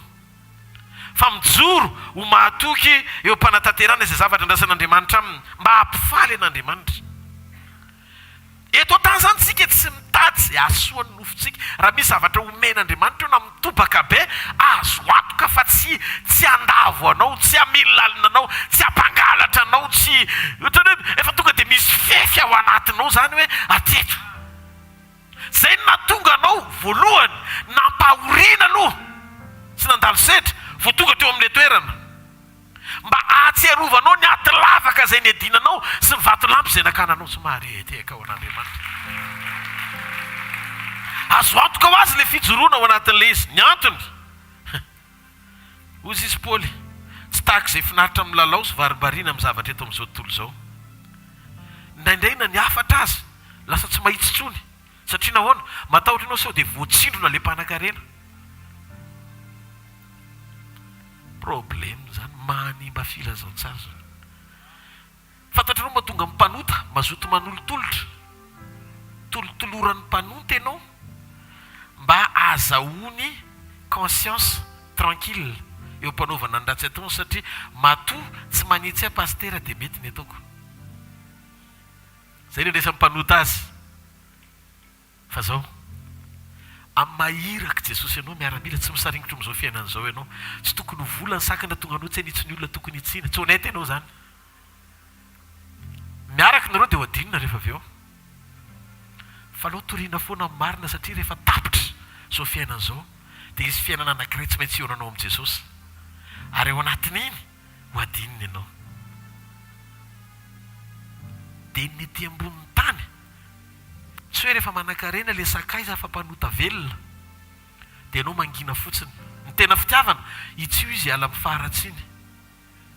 Tsy hoe masitsika kokoa ianao rehefa tsy matolotolotra ny hafa, fa metimety au contraire tsy azakan'ny olona ny atao amin'ny asa fampona mifanohitra amin'izay. Zay akaiky volany ato dia fenoarina, satria raha vao hita ianao tena mandroso tsara ny fanoloran-tena, mamafy ny fanjakan'Andriamanitra, tsy tiako raraka amin'ny famafazanao sy ny fitiavanao, tsy maintsy manitsy ianao fa ny antom-pisika eto ambony tany nitondranao any an-danitra fa tsy hanafisafo anao anaty fahotana tsy mahareteka ao Andriamanitra. Halleloja! Noho izany mahitsy le izy, misy ny tsy mahazaka, tena tsoroka amin'olo, misy ny tsy mahazaka. Satria na ianao aza dia fantatra hoe inona ny sorosanao e. Ka ny altarantsika sy ny fanompoantsika tsy lotontsika amin'izay zavatry ny tany ka ampisaringotra ny fanompoantsika amin'ity zao tontolo zao ty. Halleloja! Andehantsika amin'ny fahitsiana, hijorotsika amin'ny fahamarinana, hampanjakintsika amin'ny fahamasinana mba ho voninahitran'Andriamanitra amin'ny fanompoantsika tsy mahareteka ao an'Andriamanitra. Halleloja! Tsy asiana fifanarahana amin'ny zavatra tsy mety. Rehefa tsy mety dia rehefa mety dia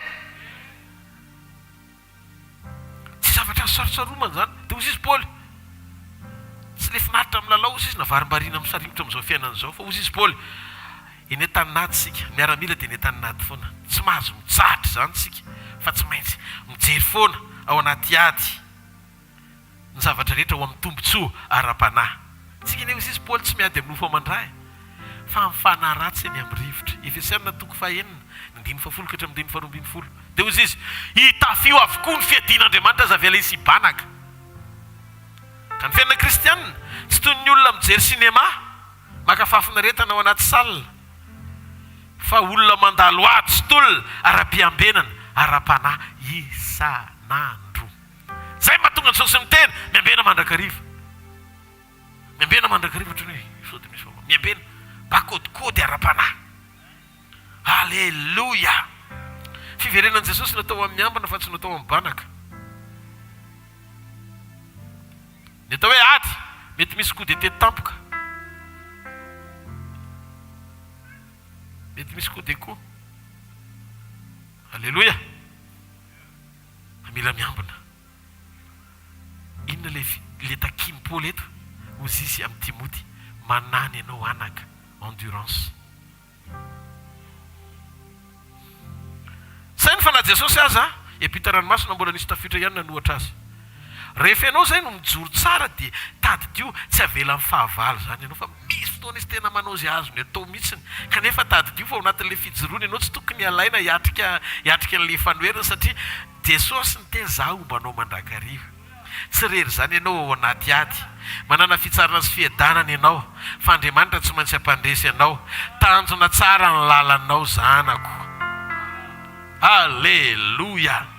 Eto tantsika taninady mila mifantoka tsara tsika amin'ny iraka mpanaoviny.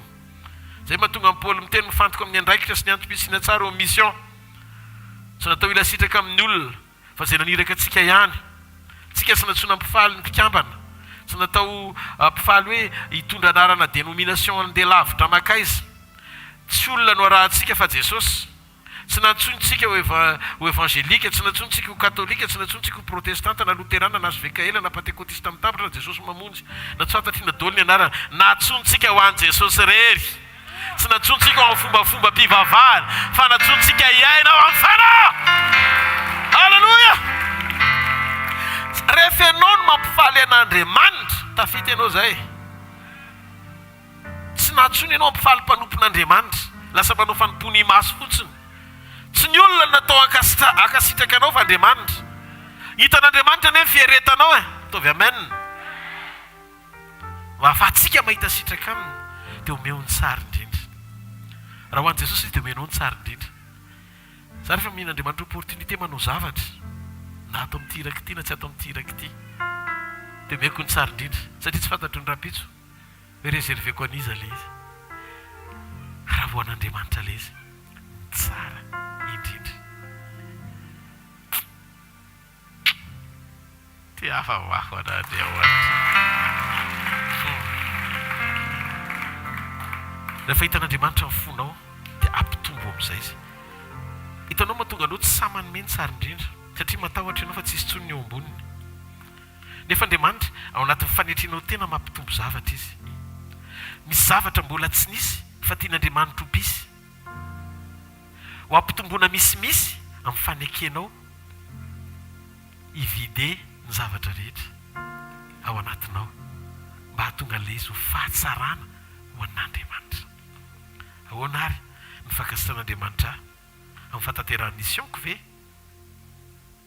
Tsy izay ihany fa mifatrapakatoavako azy amin'ny zavatra mpanaovako. Amen. Rehefa voasidra tao anaty fijoroana amin'ny fanompoana anankiray dia tsy maintsy hanomeny sy ny tsara indrindra afa-po an'Andriamanitra izy. Ary iny na tontolo mahafinaritra rehetra ivelan'izay ilan'Andriamanitra antsika dia tsy mahasoa antsika izany. Izay mahatonga ny tompo ny teny hoe ianao ry miara-milako dia mila mifantoka tsara. Aza mampifaningotra ny fonao amin'izao tontolo izao. Izay mahatonga ny liran'ny protestanta hoe ry miara-mila mandrosoa izaho Kristy kapiteny mialo anao ao aloha tafika lozaratra be hitsarana tsy misy kinareo eny ramilany Jesosy mandrosoa izaho Kristy kapiteny mialo anao. Alleluia. Faharoa Paoly nanao fanoharana mikasika momba mpiazakazaka.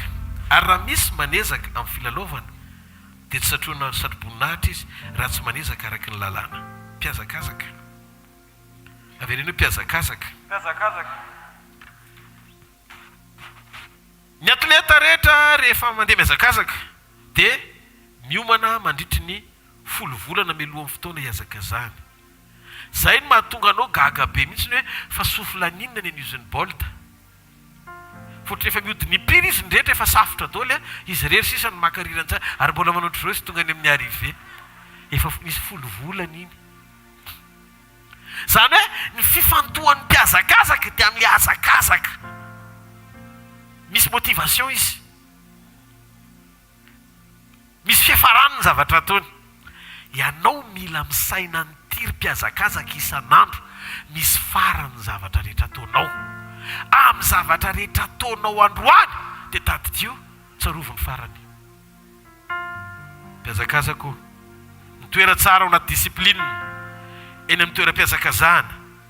Ny loka satroboninahitra ao amin'ny mpiazakazaka dia natao amin'ny fantoka araky ny lalàna izay mifehy ny fiazakazahana eo am-pilalaovana.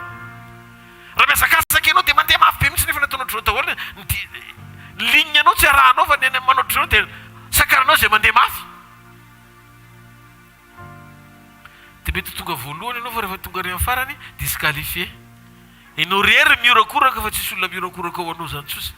Fa le ray fahoriana le faharoa ny eritreretinao hoe taraiky fa nanara-dalàna izy ny nahazo voalohany tampoka. Maredeka vanadeo. Adino ny kristianina fa ny zanak'Andriamanitra tsy hoe mpandahatra fotoana. Hoe disipliné be ianao amin'ny fotoana, amin'ny fomba fiteny, io tsy resaka fihetsiketsehana ivelany. Tsy fihetsiketsehana ivelany no fanompoana. Mila disipliné ianao ao amin'ny sitrapon'Andriamanitra. Izay ny mahatonga antsika hoe disiplinan'i Jesosy. Miaina ao anatina disiplinina isan'andro tsika. Mifehy toe-po, mifehy fihetsem-po, mifehy fitondran-tena.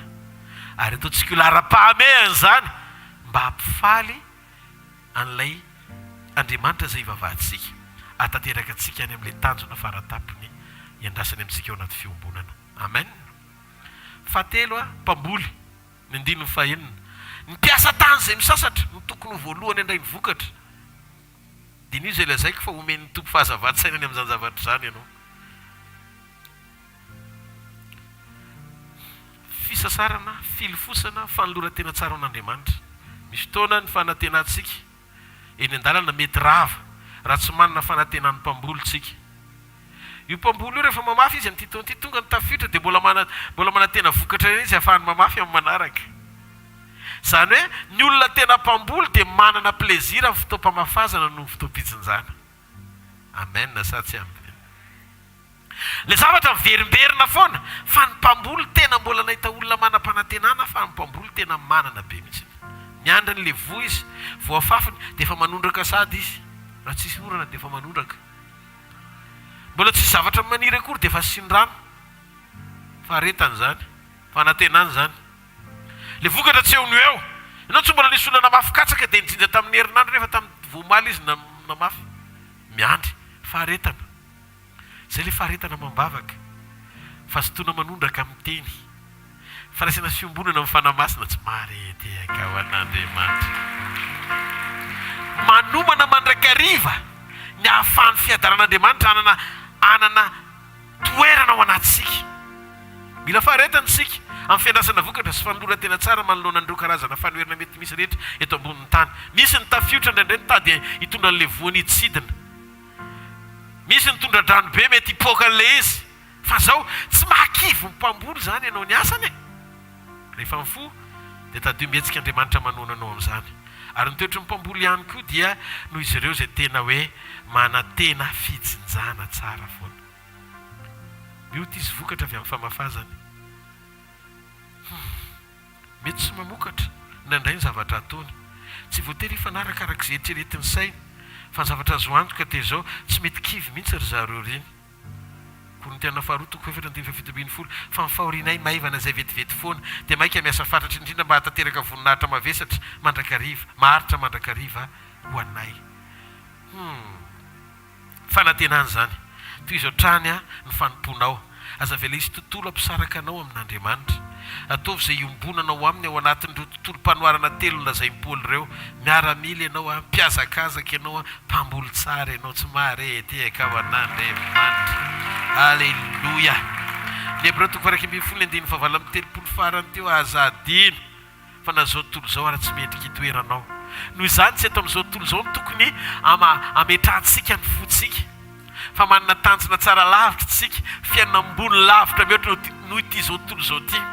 Zavatra ataontsika eto amin'izao tontolo zao dia manatsara ny fanoloran-tenantsika sy manondroso ao amin'Andriamanitra mba ahafahantsika misitraka ny tsara n'Andriamanitra rehetra. Hitanareo tsy problema n'Andriamanitra ianao mimpanan-karena indrindra eto ambonin'ny tany.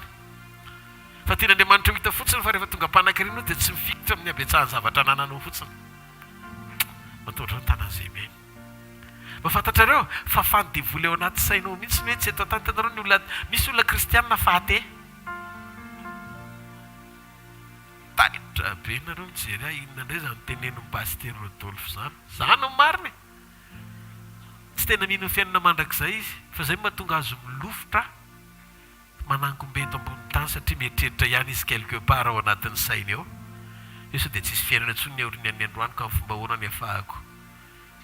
Ny fanjakan'Andriamanitra sy ny etsetretsetra zany.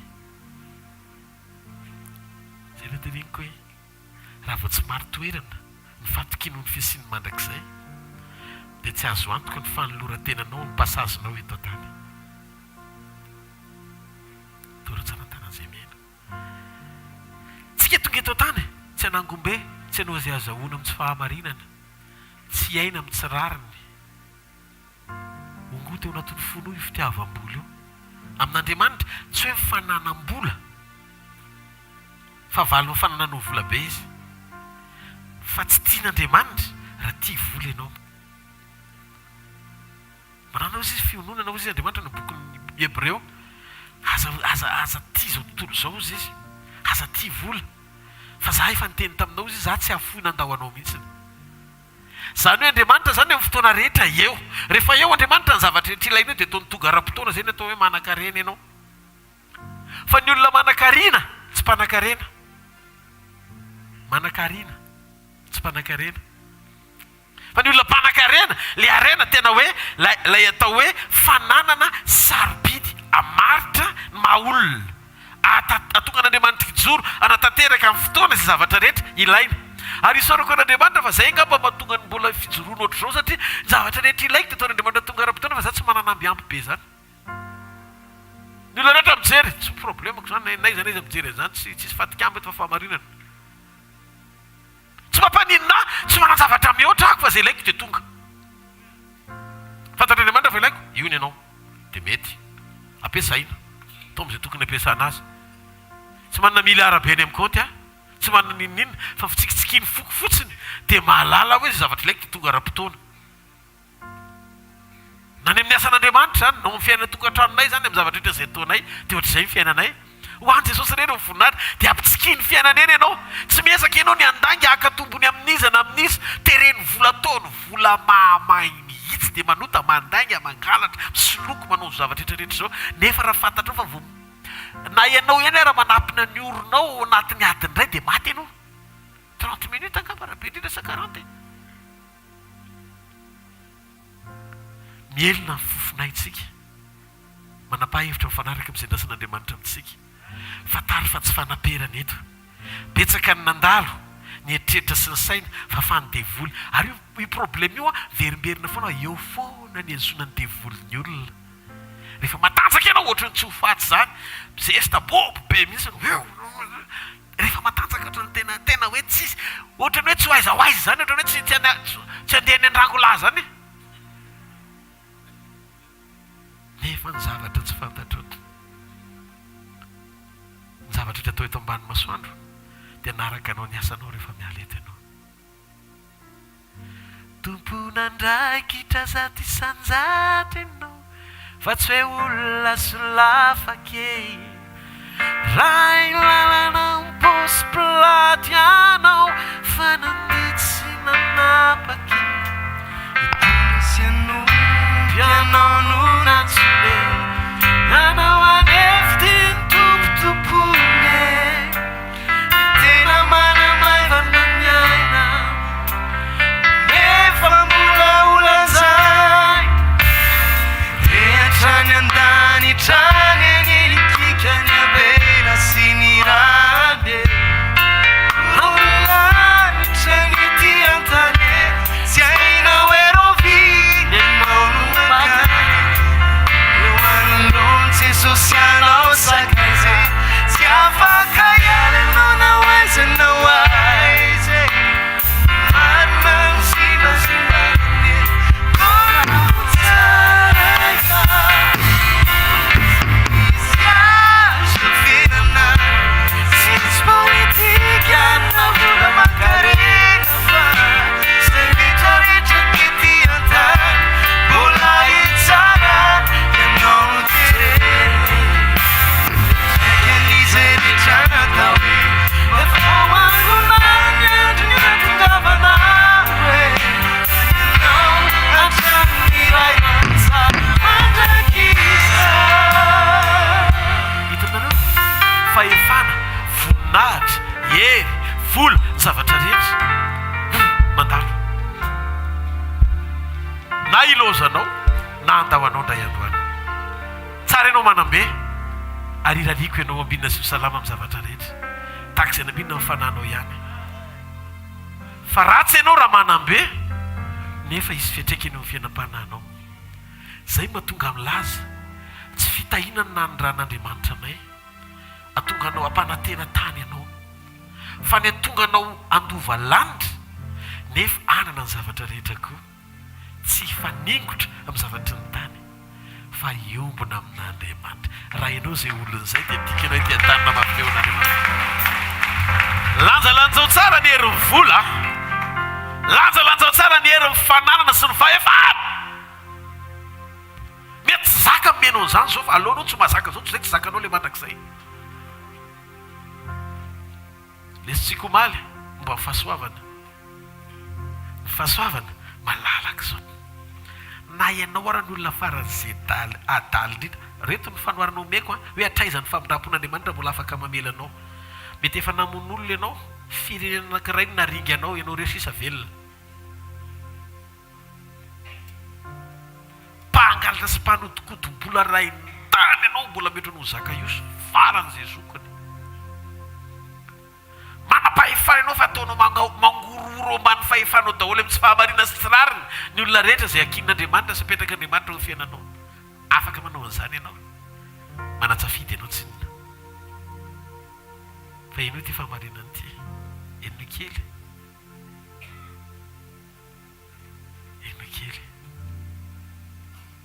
tsy fanaperany zany ndray androany na le olona nampahorianao raha tsy miveriny Jesosy na ilao le mieritreritra io manam-pahefana be io sy manana ny zavatra rehetra io mitovy ihany nareo amin'ny farany samoloha daholo ary zay zavatra nananao androany izy milaza fa honao mandrakizay io ny izy izy tiavana sy anaovana raha mbola nandray zavatra rangaza mirehare zany fa mbola nandray ianao raha ihany ny afaka nyrehare le tsy nandray na avy amin'izy na avy amin'izy ary izy rery ny sorsa ny zavatra rehetra dia Andriamanitra izy rery no afaka mirehare nefa na izy aza mbola nanetry tena manana fahendrena amin'ny zavatra atao ianao matsapatenany indray matiantoka be ny fanjakan'Andriamanitra matsiary tena hoe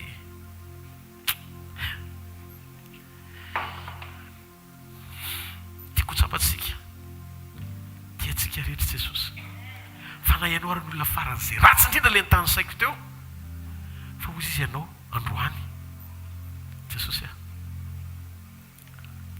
mila anao ny fiainako ny anarako dia Adolphe Hitler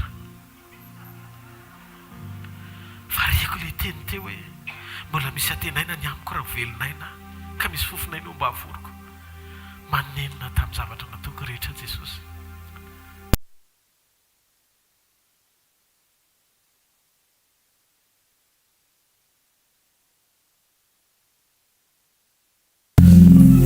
dia miova daholo le tononkira teo tsisy fanamelo anao anao misery amin'ny raha ao amin'ny raha sitraka ovany olevony ota magaga ny hery ny raha todika Jesosy misy hery vaova amin'ny raha izanako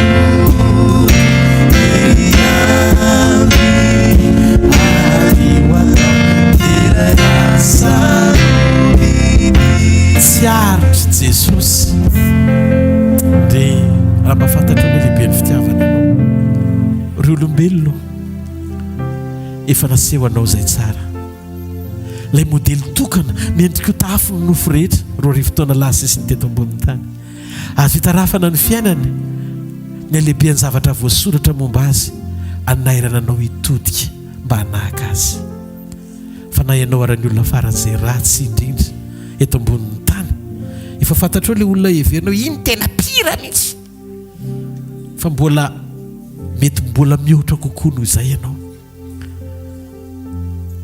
tady dio fa raha anio ianao no verina amin'i Jesosy mamela ny eloko ao izy zany natao fotoana mifakasitrahana sy fahasoavana maro naniry an'izany fotoana zany ny mpaminany tany aloha fa ianao androany nanehoan'Andriamanitra an'izany dia tiako tsapanao ty fahamarinany ity rehefa mitsotra inoka miteny amin'i Jesosy resy a Jesosy io babo a halleluja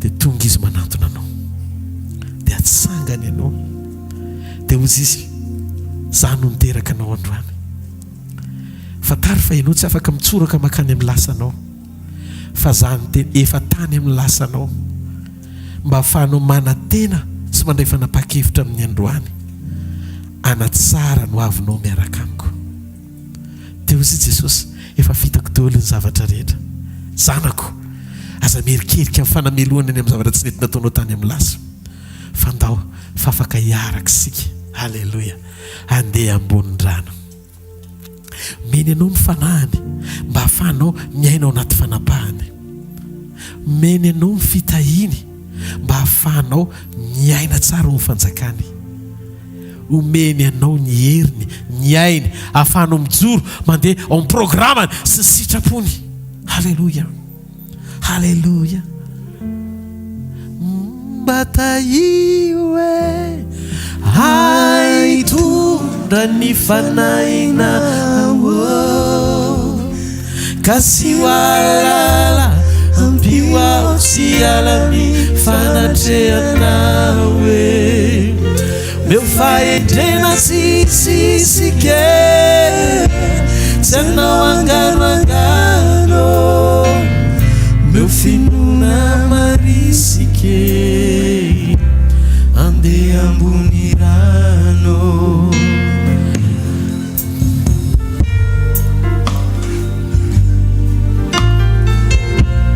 sika natao iaina fandresena miaraka amin'Andriamanitra natao isitraka fahatsarana amin'ny fahasoavany halleluja halleluja eo mpizarana fandraisany sika ieny kely iranankiray ho atolotrronao atsika amen ndao tsika itetanina mafy ho an'ny tompo ho an'izay mbola tsy nandray eny an-tanany amen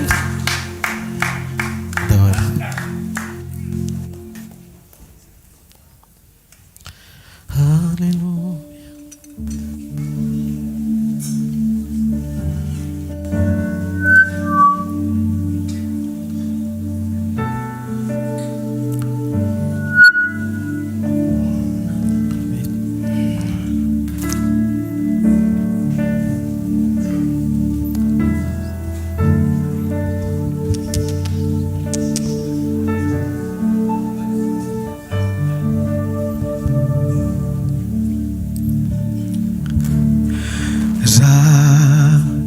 zay tsy avy aminao tonga eto ao anomeny saotra dera hoana so ihany fa eo ianao sarotra amikony amindra rehefa lavitranao mitondray overy ane izao tontolo izao noho izany aleoko tsy miala fa miaraka aminao tsy anaiky ho resy ao manananao mihoatry ny mpandresy hanony dia ho ibanjinanao eny ambony nadratrany tanako ao ny feoko no ataoko ao mandresy ao satria olo ny fanjakanao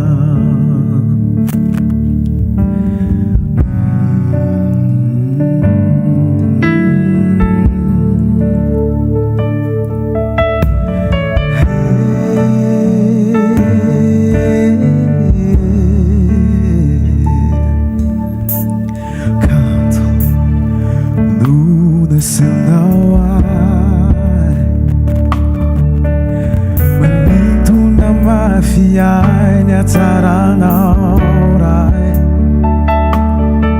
mitondray overy ane izao tontolo izao noho izany aleoko tsy miala fa miaraka amina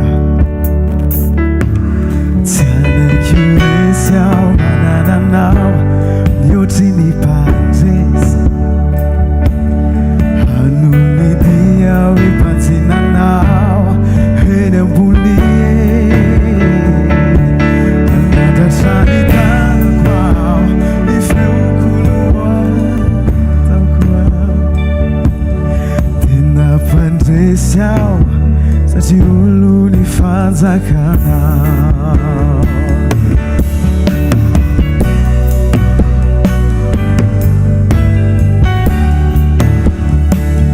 sika nofa hofantanatsika eny amin'ny lanitra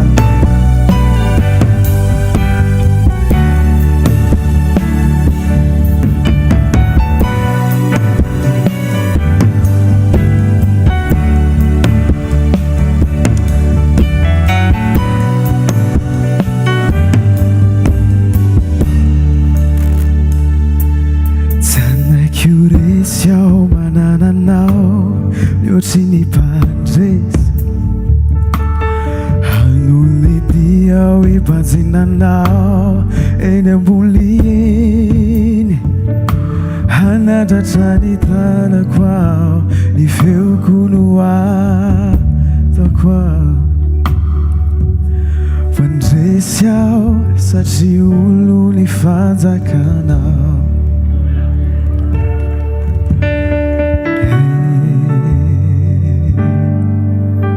Manan'izay manana anao Jesosy.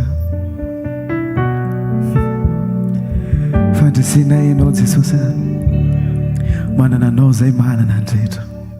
Ianao no rehetra ho anay Jesosy. Halleluja. Tiako ny fandresy iorakoraka androany anao ikika mifandresy amin'ny anaran'i Jesosy.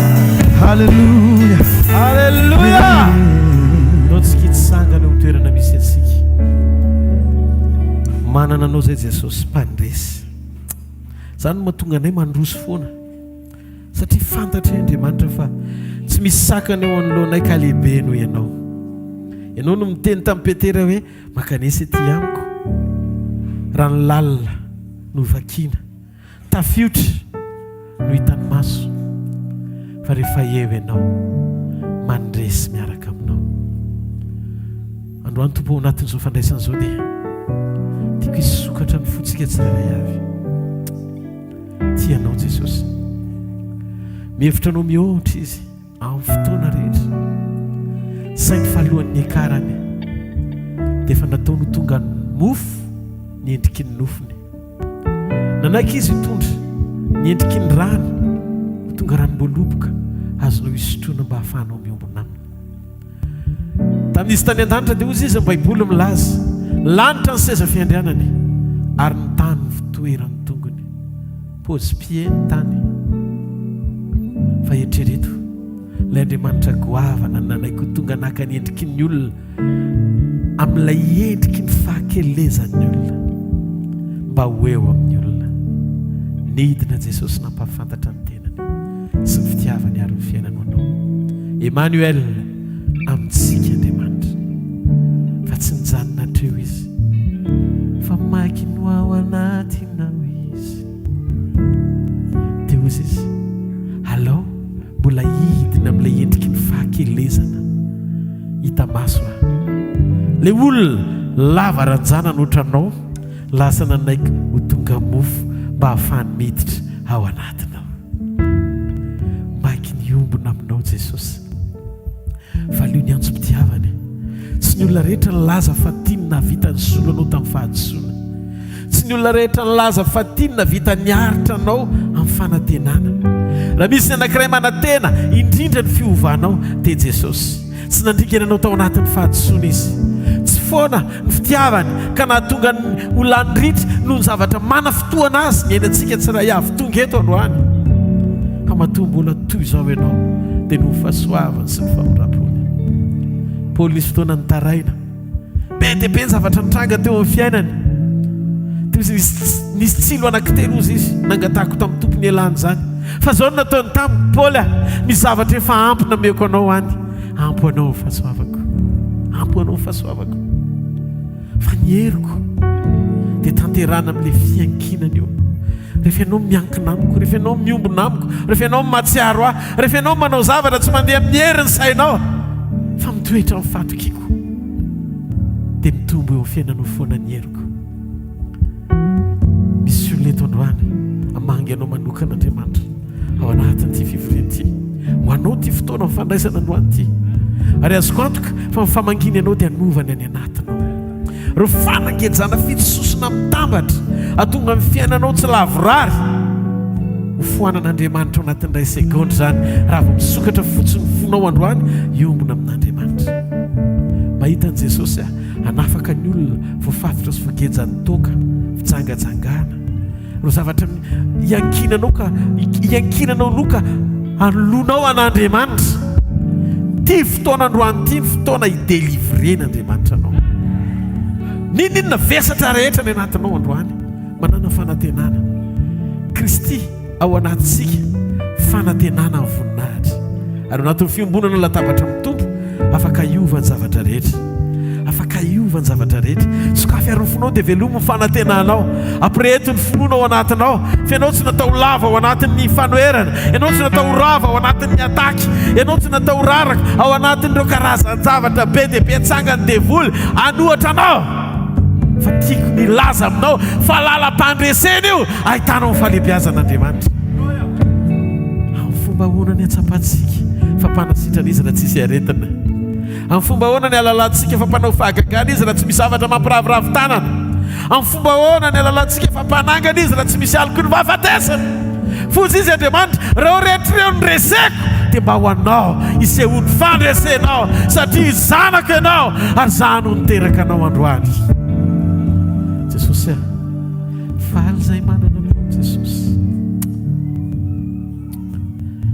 androany dia vavahy ianao teneno Andriamanitra tia tompo manantona anao androany maraina miaraka amin'ny foko ny fiainako sy momba manontolo tonga hitondra ny fiainako eto anatrianao sokafako anao tanteraka ny momba rehetra Jesosy anjakao mba ho fahefanao rery mandrakizay fantatry fa nanome hafanomezam-pahasoavana ianao fa ny lehibe indrindra mihoatra no mifanomezana rehetra dia ianao mihitsy no ilaiko Jesosy ny fahataperana fanaperana sy fahataperana eo amin'ny sekoly ny fahasoavana sy finoana ny fahatsarana rehetra ian'ny aty ambany masoandro dia ny fananonay fahatsapana fa miombona aminao zahay manana anao zahay ary akasitrahanao zahay Jesosy zano anisany ambony indrindra ko androany ny famiraponao inoko fa iaso amin'ny tsiray avy isambatan'olona miaraka amintsika Jesosy ozy izy hoe talohan'ny alina zay namadiana azy dia nandray ny mofo izy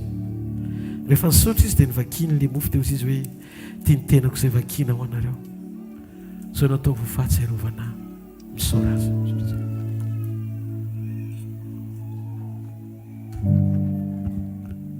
taka izany kondranom-boaloboka o Jesosy tia ny rano fanekena vaovao sady mandrakizay zay nalatsako anareo fa melana ny fahotanareo ka novinanareo mihinana amin'ny mofo sy misotro amin'ny kapoaka dia manambara nahafatesako nareo mandra-piaviko ndao tsika hisaotra azy amin'ny fotsika manto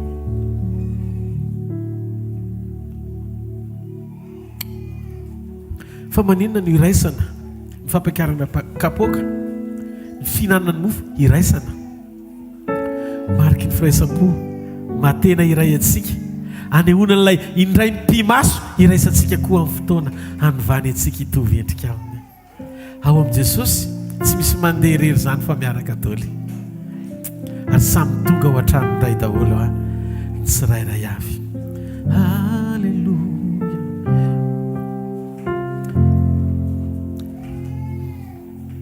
misy an'ilay hira hoe salamo fahatelo amby roapolo Jehovah mpiandry ahy ndao ataontsika ampitiavana be zay iry zay Jehovah no mpiandry ahy halleluia tonga dia aloha miakatra ny korala vita ngamba filazana fa tonga dia mimakomana dia avy atrantsika tonga dia miditra amin'izay iry zay rehefa avy eo dia aza misy miala fa hivavaka ho anareo indray tsika eo mpoa aorin'izay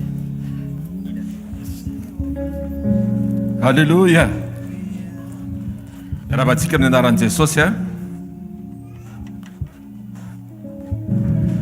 zay manome ampifaliana no akasitrahan'Andriamanitra amen atolory azo mifonao androany fomba hita amin'ny endrika hita maso ny fanatitra fa volo-karena sakrifisy izay tianao atolotra an'Andriamanitra androany fa zao zava-dehibe dia ny fo manolotra ampifaliana amen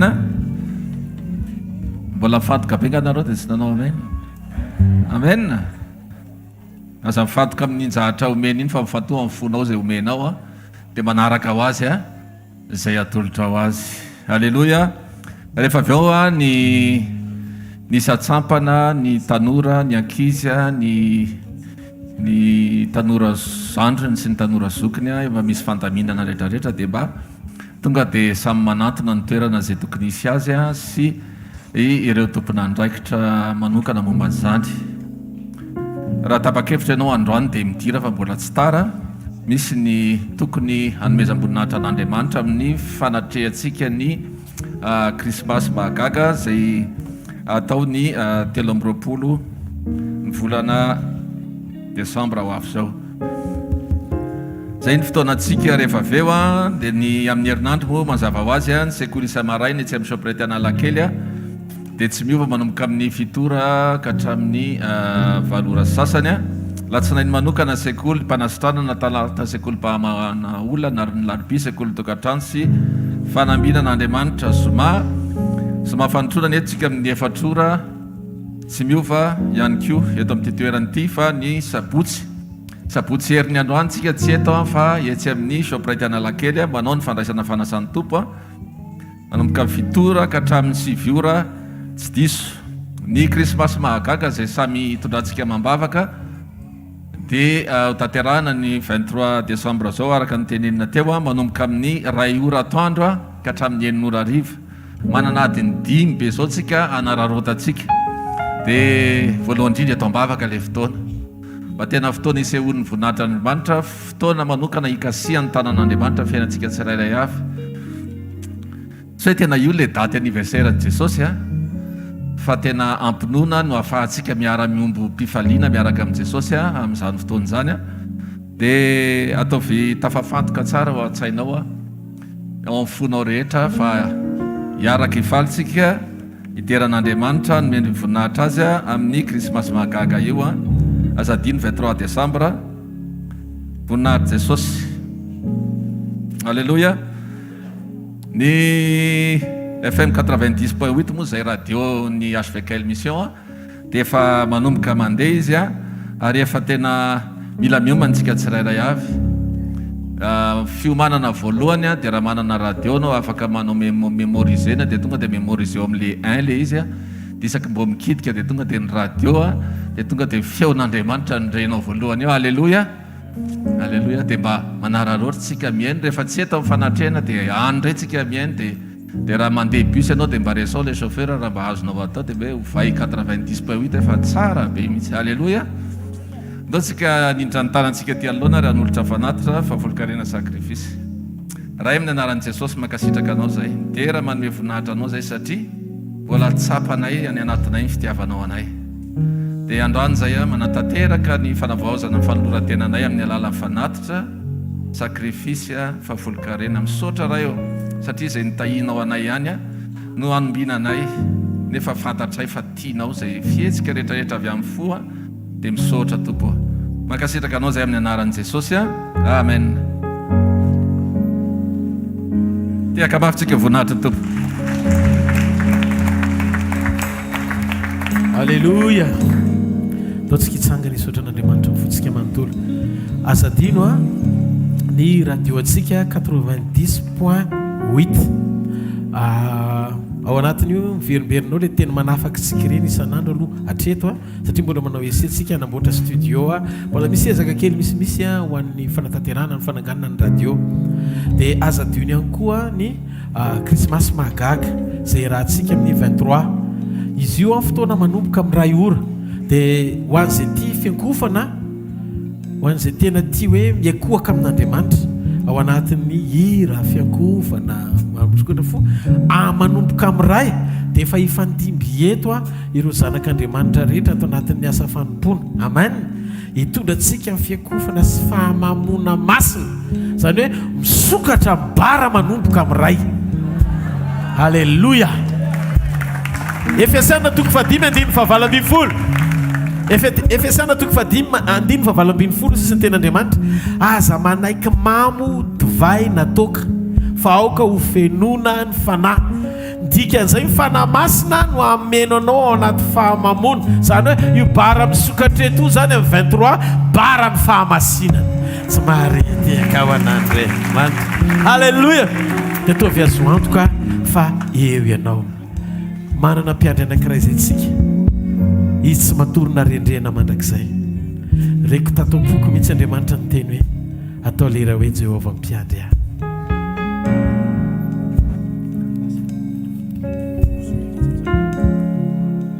Fofany milanitra ny tanantsika ianao mpiandry Andriamanitra.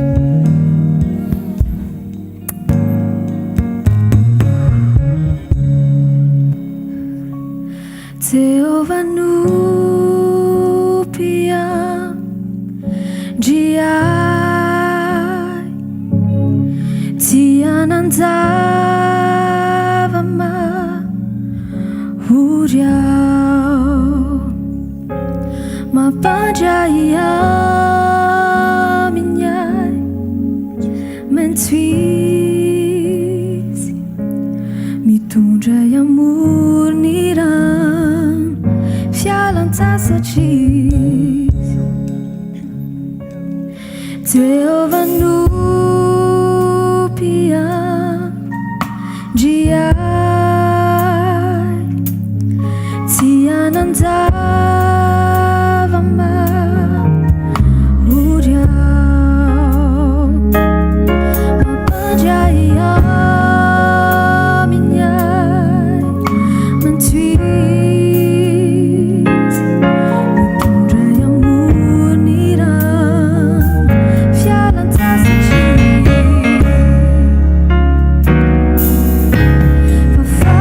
fahasoavana sy famindram-po manaraka amin'ny androko rehetra fahasoavana sy famindram-po manaraka amin'ny androko rehetra fahasoavana sy famindram-po manaraka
Tueceu anilanau Tueceu mandrakizayau Mandrakizayau Anilanau Tueceu mandrakizayau Tueceu anilanau Anilanau Mandrakizayau Tueceu mandrakizayau Tueceu anilanau Anilanau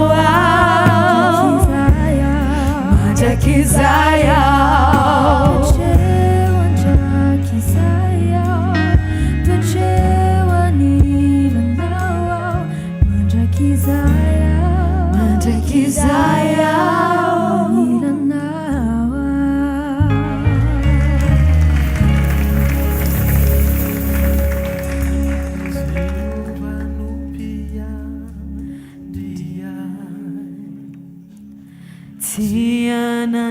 zava-maory ao mampandray aminy ay maitso izy Jehova no mpiandry fahasoavana no anaraka aminy andro iainako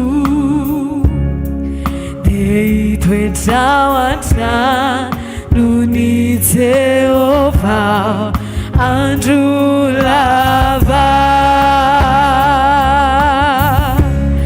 sao dia heverinao fa hoe arena be io fahasoavana azoko io tsy vola ihany koa zay mampirehare ka mety andalo ihany fa ny fanaiko mahita fiadanampo no ifaliako ka tsy atakaloko zay mety olo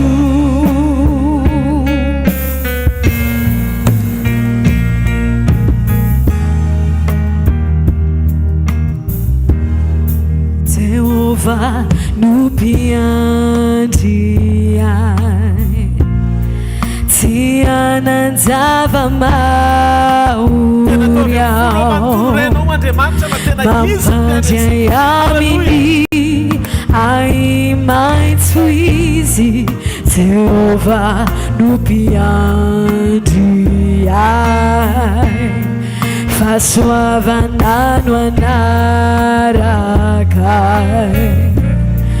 aminy andro mpiainako dia itoetrao antrano ny Jehova andro lava sao dia heverinao fa hoe arena be io fahasoavana azoko io tsy vola ihany koa zay mampirehare ka mety andao anio fa ny fanaiko mahita fiadanampo no ifaliako ka tsy atakaloko zay mety olo sao tsy heverinao fa arena be io fahasoavana azoko io tsy vola ihany koa zay mampirehare ka mety andao anio fa ny fanaiko mahita fiadanampo no ifaliako ka tsy atakaloko zay mety olo fanifanaiko mahita fiadanampo fa ny fanaiko mahita fiadanampo no ifaliako ka tsy atakaloko zay mety olo avofany amin'lanitra nytanao dia misoran'Andriamanitra amin'ny fonao manontolo fantatray fa misy Andriamanitra eo amin'ny fiainanay zay tompo manatompo ianao ilay tomponay ary ny tompony zavatra anankiray dia manana fahefana anatanteraka amin'izay tiany araka ny sitrapony amin'ny fananany. Zany mahatonga anay androany tompo miteny hoe raha mbola misy tontolo ao anatinay tsy mbola nampanekena ihany safidy ho anao zato isajato, zao ny fotoan'Andriamanitra anatanteranay an'izany amin'ny fonay manontolo, satria fantatray fa misy mpanjaka eto na tsy hitany masonay azy. Misy mpanjaka eto feno voninahitra, feno fahatsarana, feno fahalebiazana, feno zavatra rehetra, mahatanteraka ny zavatra rehetra. Halleluja.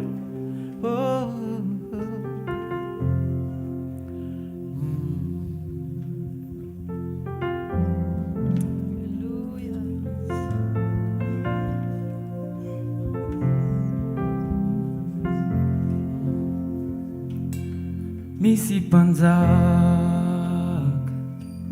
manatriketo sokafiny fo andray azy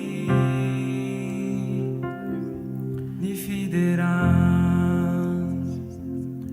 no anjakany ny fahasoavany no anenikantsika.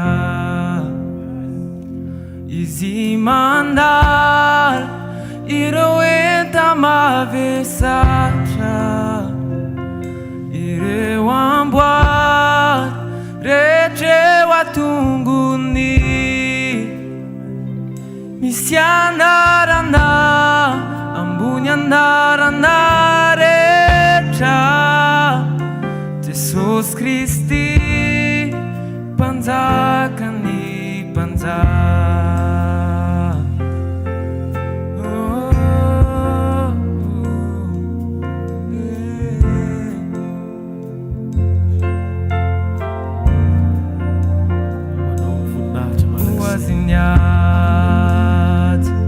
Si voninahitra mendrikilay nandreso antsika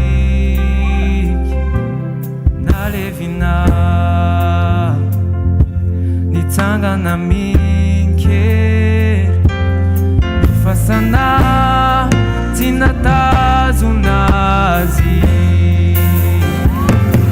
fiderany deu azy mandrakizay ilainandresy tompony fanaray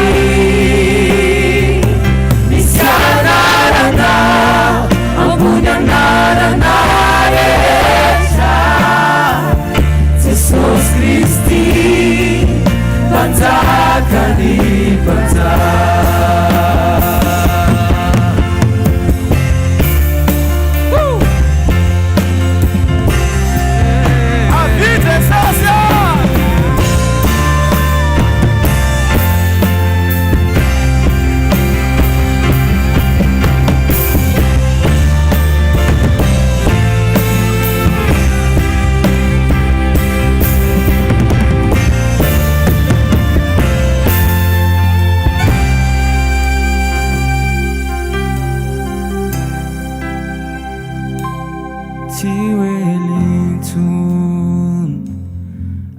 Tazisik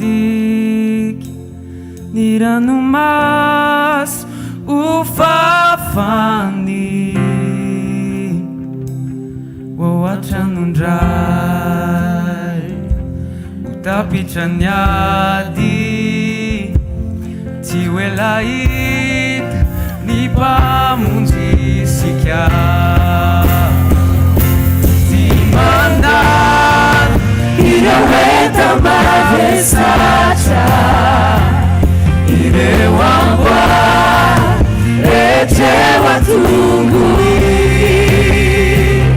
isianarana akunyanarana recha.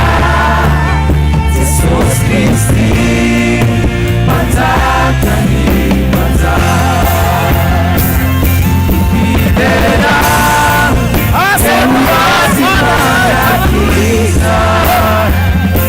Masinda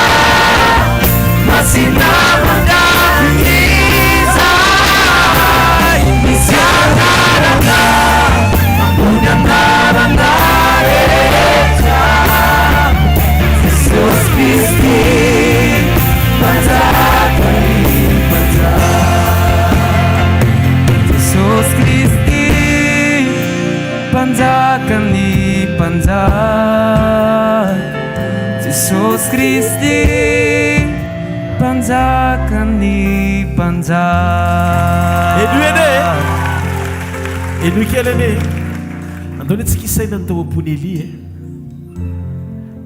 rehefa ilatsaka mitrarevatreva ny orana zay nampahitana Andriamanitra azy ohatra mifelatanana dia hozy izy hoe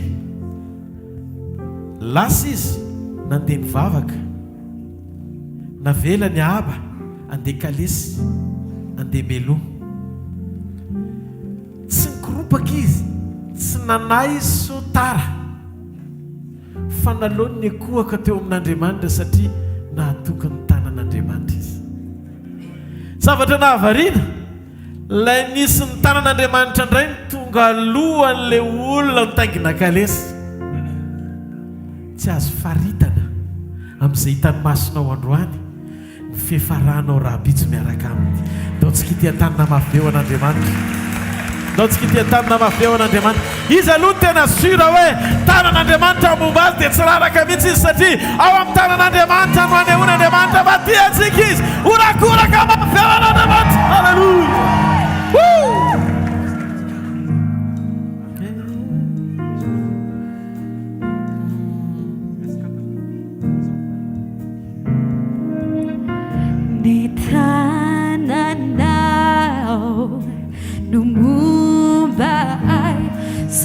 Malala fati hayanao Rueluku navelanao Zao malala fati hayanao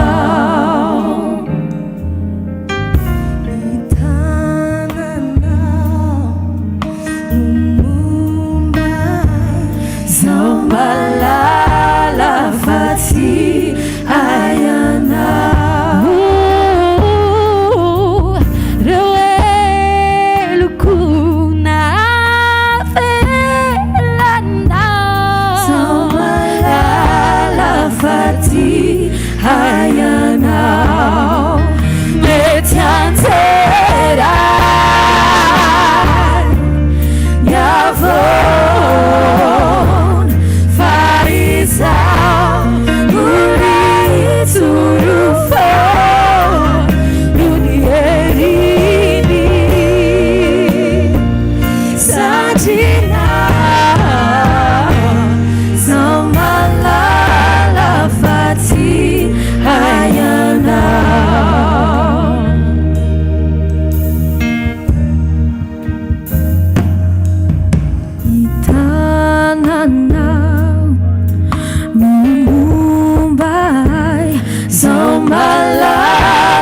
fati ayana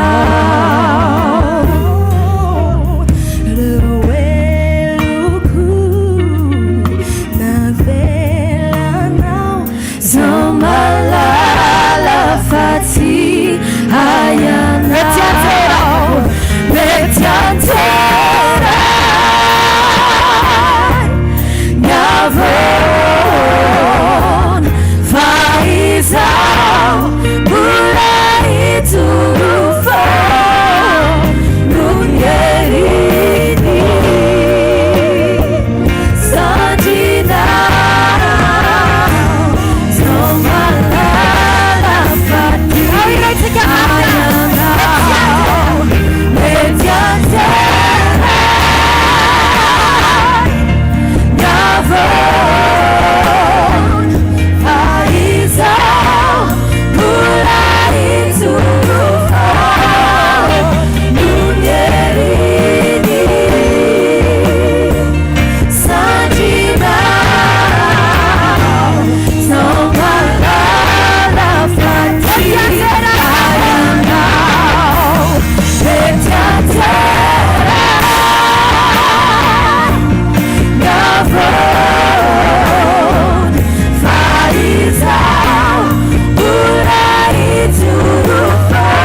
zao malala faty hayanao noneliny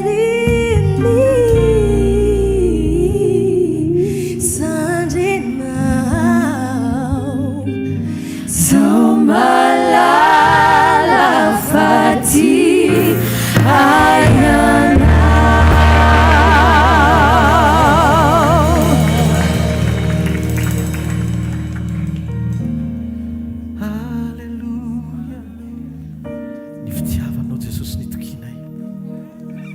Fitiavanao ny mampijoro anay, mifototra mahatonga anay ohatra zao dia satria tia anay ianao Jesosy. Eo zany fitiavana zany tsy ataonay ho raraka tany Jesosy, zay koa hiteny hoe tianay ianao ary no fanekena aminao zay fa hijoro amin'izany fitiavana zany mandram-piverinao. Tehirery zay fa namasina atateraka ny sitrapony ray isan'andro. Halleluja, satria ny ao am-ponay dia mirehitra ho amin'ny fitiavana anao mandrakizay. Androany maraina satria tianao Andriamanitra, satria ny fitiavana sy ny fahasoavana no mampijoro antsika ohatra zao. Tiako ianao amindrehitra indray ny fanantenana ao anatinao, fa lay tsy mandao mandrakizay dia miaraka aminao izy. Ary izy nampanantena fa omba tsika mandrakariva mba raha-pahatonga ny fahataperany zao tontolo zao. Irio ny aina amin'ny fahamasinany, irio ny iaina amin'ny fahamarinany, irio ny joro amin'ny sitrapony, mihoatra lavitra no faniriana zavatra hafa rehetra.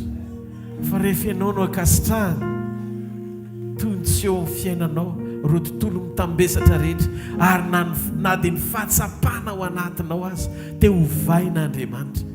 Jereo Petera rehefa nentiny teny ambonin'ny rano ka teo akaikiny ho any anaty lakana, nanova fahatsapana Andriamanitra. Tsy Petera mitaraina intsony fa mafy ny tafiotra, fa Petera mifakahita amin'ny Jesosy ao anaty tafiotra, manitsaka misafotofotony rano eo ambany tongony.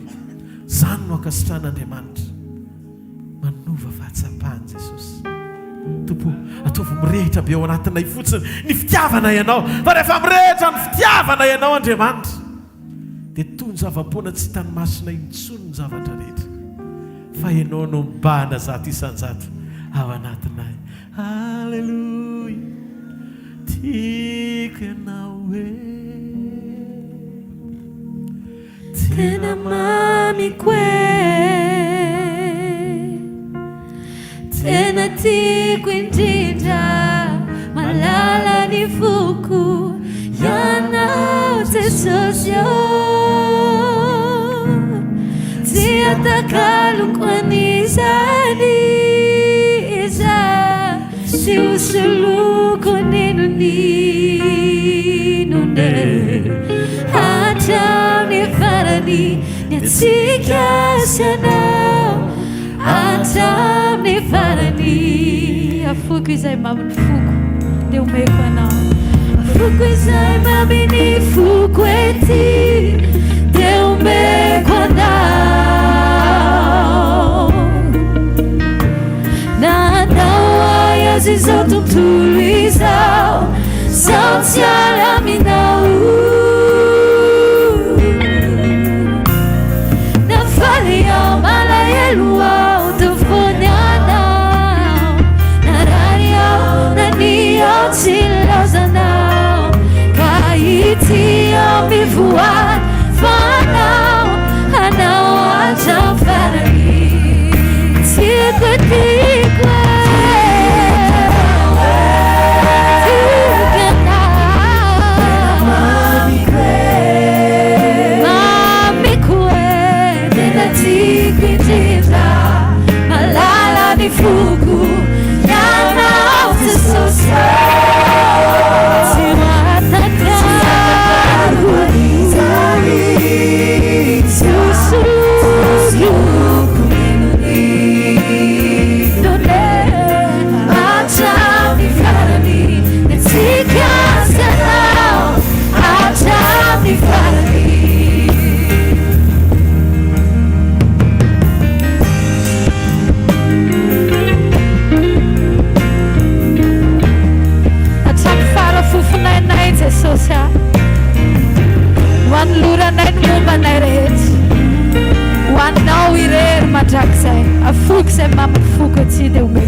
tontolo izao zao ty alaminao nafalia malahelo ao tafoniana narary ao naniao tsy milazana ka itiao atao farany tikwe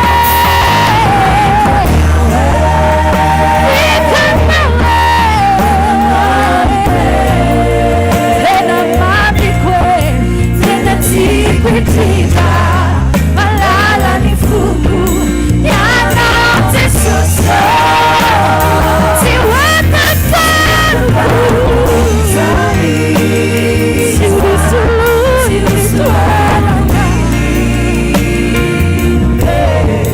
atam farani netsikasana atam sigarota ira tikwe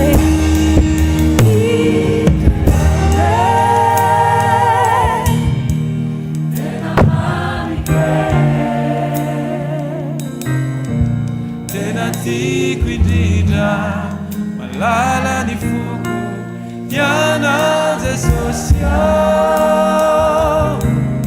siwatakalo kwa nizaniza siwasuluki uniluni maacha mifarani etikasana ata siwatakalo kwa nizaniza siwatakalo kwa nizaniza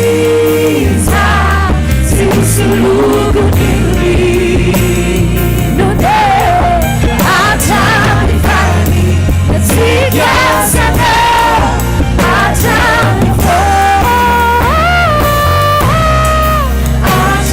mifarani etikasana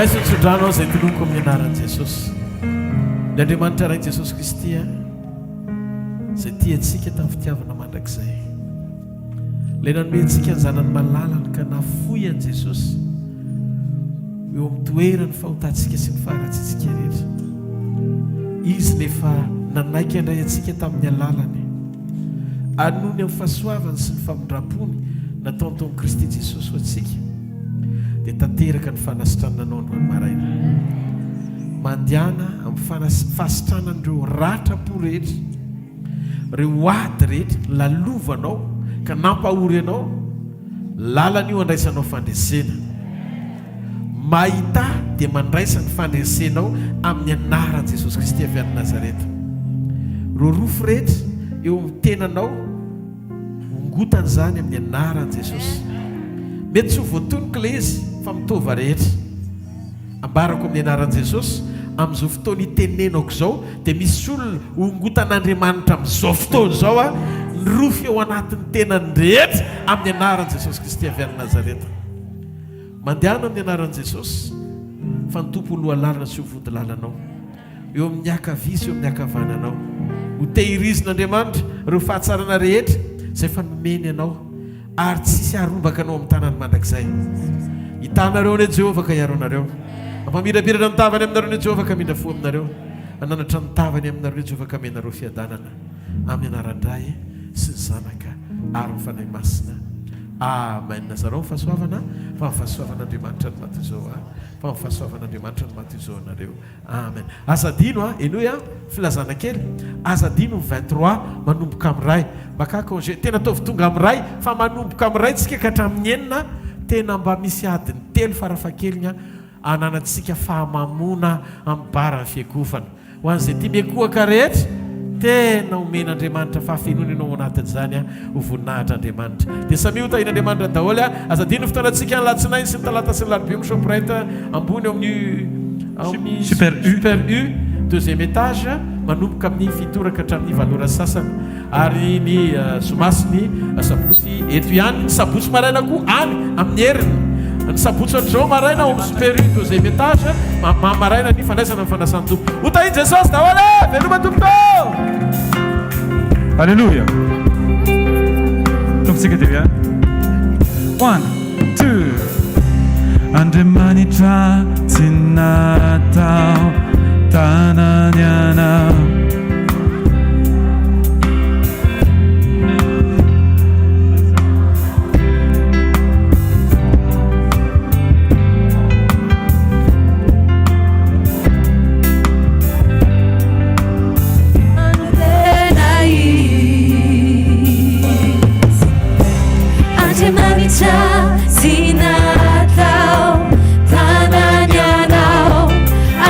Manita, si mi anki